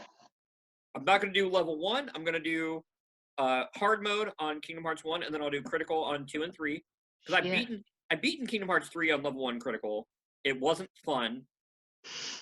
It was awful. I hated it. Oh, no. It cost me my last relationship, almost, kind of. I know it. I went through Dragon Age, and I finally freaking finished Dragon Age Inquisition, and I realized during the final battle that I'd been playing it like the whole time on hard. Why do I do these things to myself? But yeah, so we'll be doing that, and then during the week I'm going to try to start streaming more. I've been toying between doing YouTube, and because off the PS, all I can do, I don't have a capture card, so the only video game streams I can do are off my PS4. What's a capture card? It's like a graphics card that you put in your PC, but you can capture video game footage. So you could like plug your you could like plug your game console into your PC, and then you can like that's how people perfect. Stream. Like and then Nintendo do like and Xbox. Yeah. That's how people do that? Yeah. That's amazing. And with the PS4, and I think the Xbox One can do it also, you can just stream we still have an Xbox. Nothing after the X. I honestly, I have never had, Xbox is the one video game console I've never had. Never had a single Xbox ever. I didn't until, I moved in with my best friend. I was always a Nintendo and PlayStation kid. Yep, I'm an NES and N64 girl all the way. With the exception of Halo, there was really nothing that was like only on Xbox that I wanted to play. Same. So everything I could either get on PlayStation or, or but you can play Dragon Age on PlayStation, I think. Yeah. But I don't know because I never had a PlayStation. But with PlayStation, you can stream directly to Twitch or YouTube your video game footage. And then just by having my headphones that I'm using for this plugged into my PS4 controller, I can at least do audio. I don't have a camera for my PlayStation 4, but I can at least do audio. That's cool. So I've been doing streams of that. I've been playing Fallout 4. So my plans I are. love to watch people play Fallout. I'm about to say, yeah, so I'm going to have more of that. I don't want to play it because first-person shooters make me nauseous for some stupid reason. Fair enough. It's actually... I love to watch other people play it. Like, I will watch my fiance play it for, literally 4 hours and be cool. Because it's a cool game. So I'm doing a playthrough of that. I'll be doing a weekend of Kingdom Hearts this weekend. I'm also going to be doing some streams of Final Fantasy VII Remake. If you want to see my... spoiler cast of Final Fantasy VII Remake, where I discussed the game for over 2 hours with my good friend James Helton. You can find that at youtube.com/MarvinComedy because that was our subscribe. It'll probably be in the end card because I have it set to one of these. Your most one of these. Your most recent upload. And I think that's the most I don't think we've done a Marvin's Room since we did that cast because we did that a few weeks ago. Cool. I say as I'm looking up my been a own long time. YouTube channel. It's weird staying at home all the time and trying to do science when I don't have the equipment at home. People, wear your masks so I can go back to the lab and do science. Yeah, wear your masks so I can actually have a birthday in August, but I don't trust any of you to not fuck everything up. I don't trust any of you because I went to the beach for 15 minutes and none of you wore a mask. The last one I did was with Alyssa and Shelby from Tolly's. Oh, cool. But the one before that I need to go add that to my Final Fantasy VII spoiler cast. So check those out. We're going to be doing a Final Fantasy X discussion soon, also with James. I'm going to have Kat Scott, who, if you watch the show, has been on quite a few episodes. She's my little co-pilot in life and on this podcast. So me, Kat, and James are going to be talking Final Fantasy X. And I'll be there. Kaylin, I'd love to have you on as well again. I'd love to have Raven back. I want more writing center folks. As introverted as Dr. Bailey can be, I want Bailey and Ellie on these because literally I at the very least, I know Bailey is more of one who likes to watch as far as, social things. At the very least, if we can get Ellie Rippey on this, Ellie would have a lot of great stories. Just like Ellie and Bailey bantering back and forth. I want to listen to that podcast because I've watched them talk to each other. By saying it now permanently, they're gonna feel obligated to do it. Yeah, we need to get Bailey and Ellie and Graves. We need to get Eric Graves on this shit too because he'd have a lot of fun stories. That'd be good. But yeah, so that brings us to about 2 hours. Actually, it's 12:30. That brings us to about 3 hours. As you said, we weren't going to do it. As I said, we weren't going to do, but there's also a lot that we're going to be cutting out. And that's fair. And I have a new mattress to get to eventually, but I just wanted to say, and I don't care if you include this or not. Go ahead. But my fiance has gotten really into Viva Pinata, which everybody's going crazy over. Crap, I can't even remember because I'm so tired. What's the game that everybody's going nuts for? Animal Crossing. Animal Crossing, yes. Yes, and I saw your NC, the guy who does the music. So I like to watch people play Animal Crossing, but I'm biased and I love Viva Pinata because it's more colorful and cute and you can like smash pinatas. So I don't know, it's more cathartic if you're a nihilist, like let's be honest.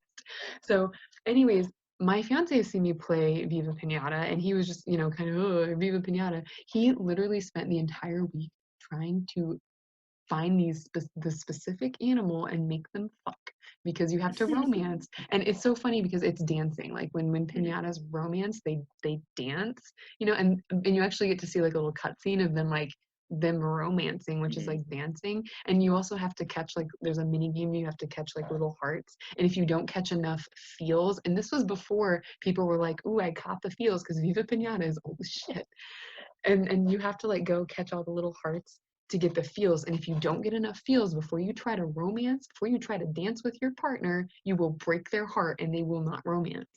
So it's like real life. Yeah, right? It's like real life. And so he was so mad and so frustrated because he found out that like camels need a lot. Like they wanted, before they would like go into their little house, they had to be wearing cool sunglasses. I'm trying to, cool sunglasses. Damn it. Okay, cool sunglasses and a sombrero, and they have to drink coffee first, which neither of us, I've played I mean, I gotta wear a sombrero and drink coffee before I can have sex too, so it's fine. Right? So, sometimes you just gotta, and especially if you're Jerry, sometimes you just want to go to sleep. Yeah, yeah. And like, so they had to wear cool sunglasses, a sombrero, they had to drink coffee, they had to, of course, have a house, because apparently you can't just do it in the grass in front of all the other pinatas. That'd be embarrassing. You can't dance in front of everybody. Jeez. And you gotta have the right music, like. Yeah, and then there was one more thing that I totally forgot that somebody's gonna comment and be like, "Oh my gosh, it was this," because I know what you're talking about. But yeah, and so he was mad because they kept needing all of these other things. Oh yeah, they needed to eat cactus blossoms, and similar to Animal Crossing, you have to wait for things to grow. So he's literally been spending all week playing like 4 hours a day trying to get camels to fuck. And it's been the funniest thing that I think I've watched him do, because he always much like real life. Yeah, he always like kind of teased me about like the catharsis that is Viva Pinata, but then he's like level 40 now and I'm still level 32 because he's been playing it for 6 hours every day trying to make camels. Damn, son. 4 to 6 hours, we'll give him the benefit still. Like he's like level 40 something now and has a dragon in his garden, which I didn't even know was a thing. Like it's the most valuable pinata. But yeah, so camel fucking has been the main topic of my week. All right, well, that's gonna. On that note, we're gonna wrap up. We're gonna wrap up the show. I like to give everybody a chance to do a Jerry Springer final thought. I wish I had a chance to do this with Raven, but her computer cut off. So, what is your final thought, Caitlin? You got anything you want to tell to the folks at home watching? Anything you want to plug? Anything? I mean, obviously you've been chilling your fucking Patreon and shit. You fucking corporate whore. I know. But like, no, I'm honestly, I'm proud of you every day. You know that. Thank you. I know you are. Anything you said so on my official Patreon fan. It's not even a fan page, you know. I said I want it to be like where artists promote other artists, kind of like what One Fantastic Week is, which is basically another podcast. And that's the whole fucking ass thing, man. Because like on your you set the community rules. Not to cut off your Jerry Springer final thought, but you set the community rules and you were like, make sure it's an inclusive place, no profanity, no bullying. And I was like, no bullying, and I was like, I'm in fucking trouble, you dumbass bitch. I know. So I was like, I'm gonna let Caitlin even I wrote in the rules that I curse like a sailor, so you get 3 strikes on that one. It's fine. And like, obviously, I'm not gonna curse in a Facebook post on a page like that. Because you proofread what you write. I'm like freaking crazy. Well, I don't seem like I do because I'm doing a podcast on my own channel and I'm 2 drinks in. Only 2? Well, there are 2 shots of whiskey and then filled up the rest of the way with ginger ale. So I've had 4 shots of whiskey over the last 2.5 hours. So fair. that kind of checks out. It's okay. But it's my fucking show and we can say whatever we Fucking damn well, honest, please. We've all become functional alcoholics because we're stuck at home. I mean, I was a functional alcoholic because I'm a stand-up comedian, but yeah, that's it. That's fair. That's fair. I mean, I'm also like a starving artist with a horrible amount of medical bills, so there's that too. I'm not a starving artist. I'm more just like a peckish artist. Like I could be doing better. I'm only starving. I'm doing all right. I'm so busy making art and crafts for people who might not even see it because that's what it's like today. Yo, you're on my podcast, Kindred Spirits. That like I forget to eat. Okay, so we gotta wrap this up because I have a new mattress calling. Okay. You have a new mattress. Your fiance's in that mattress, so we all know what's about to happen there. No, that happened like 2 days ago. That's true. Yeah, 2 days ago was Wednesday. Wednesday's business time. To fly the Concords. I mean, in Korea, people start day drinking at like 5 so that they can go to class at 8 a.m. So like do it. That's like America, except we drink at 8 a.m. during class. During class, yeah, basically. No, yeah, we all take school seriously. Anyway, that's my final thought. What? Okay. What? Seriously, I'm sorry. What is your final thought? Okay, I made this. If I can get it on screen. You it's made like that? Huh? You made that? I made it from like layers of damn it. I used to do videos for a company that did videos, and it has like, like 80,000 views, and I can't do it. You gotta do like the girls in the makeup videos where you gotta put your hand in front of it so your camera will focus. I know, right? Okay. Like, this one is Mod Podge, fucking hair, fucking shit, dude. I don't, yeah, dude. Okay, like, I focus, but I can't tell because now my hand's in the way. Yeah, it's you can. Close enough. Yeah, it's an object that's there, man. It's an object. It's kind of crazy. So this is like 3 layers of hand painted resin with a flower, which you can kind of. Let's get my hand in there again. I will dead ass tell you I thought that was just a globe, and I thought that was supposed to be like the Earth. It kind of is. So, I didn't know that was a flower. I thought it was just like a continent, you know. That's fair because I painted it with enamel, and this is like the stuff that I want to make for people, but frankly cannot afford to make for people because like I put this necklace is my first prototype for like 3-dimensional scenes with like flowers and stuff, which I accidentally kind of maybe not broke the law and brought a bunch of flowers over from other countries, which I didn't realize was kind of invasive species. Because and you can't bring seeds from other countries, and in my infinite wisdom that's what I did, but they were all like pre-pressed and dried, and like I did this very, very strategically without realizing that I could have gotten in a crap ton of trouble for it. And I'm just now, and this was 3 years ago, but I'm just now finally making all these cool things with like natural object jewelry, and this is one of them. And like this is the kind of stuff that I put in a gallery, right? Because it's interesting and different, and people appreciate that. And so I guess my final thought is I wear many hats and I do a lot of things, so like give me money so I can do more things for you on Patreon. Give her money so she can do more things on Patreon and write letters and make art and write you letters. Caitlin also gave me a coupon in my birthday card for 1 free Deadpool. I finished it. Do you want to see it? Yes, I do, because this has literally been like 2.5 years ago now. I didn't forget, so I'm not sitting here just like, I wish Caitlin gave me the Deadpool keychain. In my resin closet right now because I have a very fluffy cat, and that does not work with the craft. Well, then you can just send it to me on Snapchat. I will. That's fine, because but I finished them. I just haven't like put it on a keychain and a thing. I'm gonna do that. I'm gonna put that on my list of shit to do this weekend, and I'm gonna mail it to you. I'm about to say, you don't even have to mail it to me. Look, just give it to me in 3 months. Hopefully we're out of quarantine by then. I'll be getting married if and maybe. I'm gonna say. Yeah, that's true. I can literally just give you a gift at my wedding. Perfect. Or, how long's your fucking honeymoon? Your honeymoon's not gonna last a week. My honeymoon, well, first of all, I'm going on like a moon honeymoon next week because my brain's dead. But yeah, we weren't planning on taking our honeymoon until next year anyways, because we wanted to plan like a RV road trip across the state. Let's say my birthday is 1 week after your wedding. You can just come to my birthday. It's fine. That's true. I don't know. I live so far.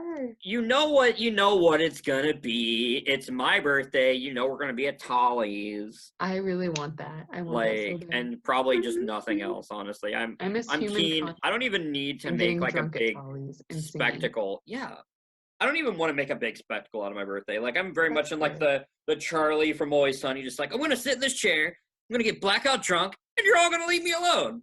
Like, and that's of course. I'm at.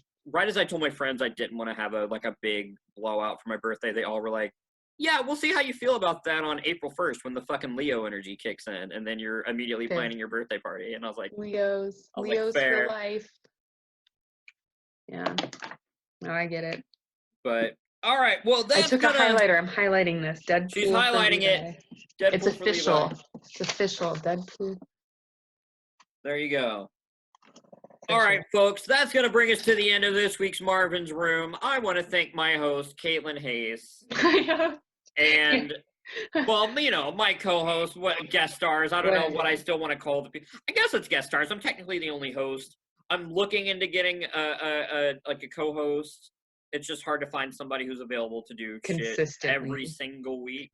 I've had a few candidates, obviously. Who knows? Maybe we can do a poll, and that can be part of my Patreon. We can vote between polls between Kat Scott and Alexandria Morin, and then once we're out of quarantine, probably Patrick Eden. I mean, polls run my creative brain on Patreon because I have so many ideas and not enough time. So I'm like, hey guys, what do you want to see? Because I want to make all the things. So tell me what to make. Well, there you go. Yeah. All right. So yeah, polls. So we'll figure it out. But I want to thank Caitlin. I want to thank Raven Smith for being on here. You know, I'm sorry your computer died. Two of my favorite people, and I'm just glad that I got to talk to you all because that's really been the biggest point of doing this. It's partly because I wanted to do something to replace stand-up, but it's mostly this has given me a good opportunity. Obviously, I can always talk to my friends. Like, you know, we can always talk to each other. If you ever want to do this, that's not a podcast, obviously. Just hit me up. You know, we can chat. Oh, my God, I miss you. Did you actually text me? Oh, my God. Or was it snapped? Or did you just snap me? I snapped you and Facebook Messenger. Oh, I told you to text me. It's fine. That's true. I do have your number.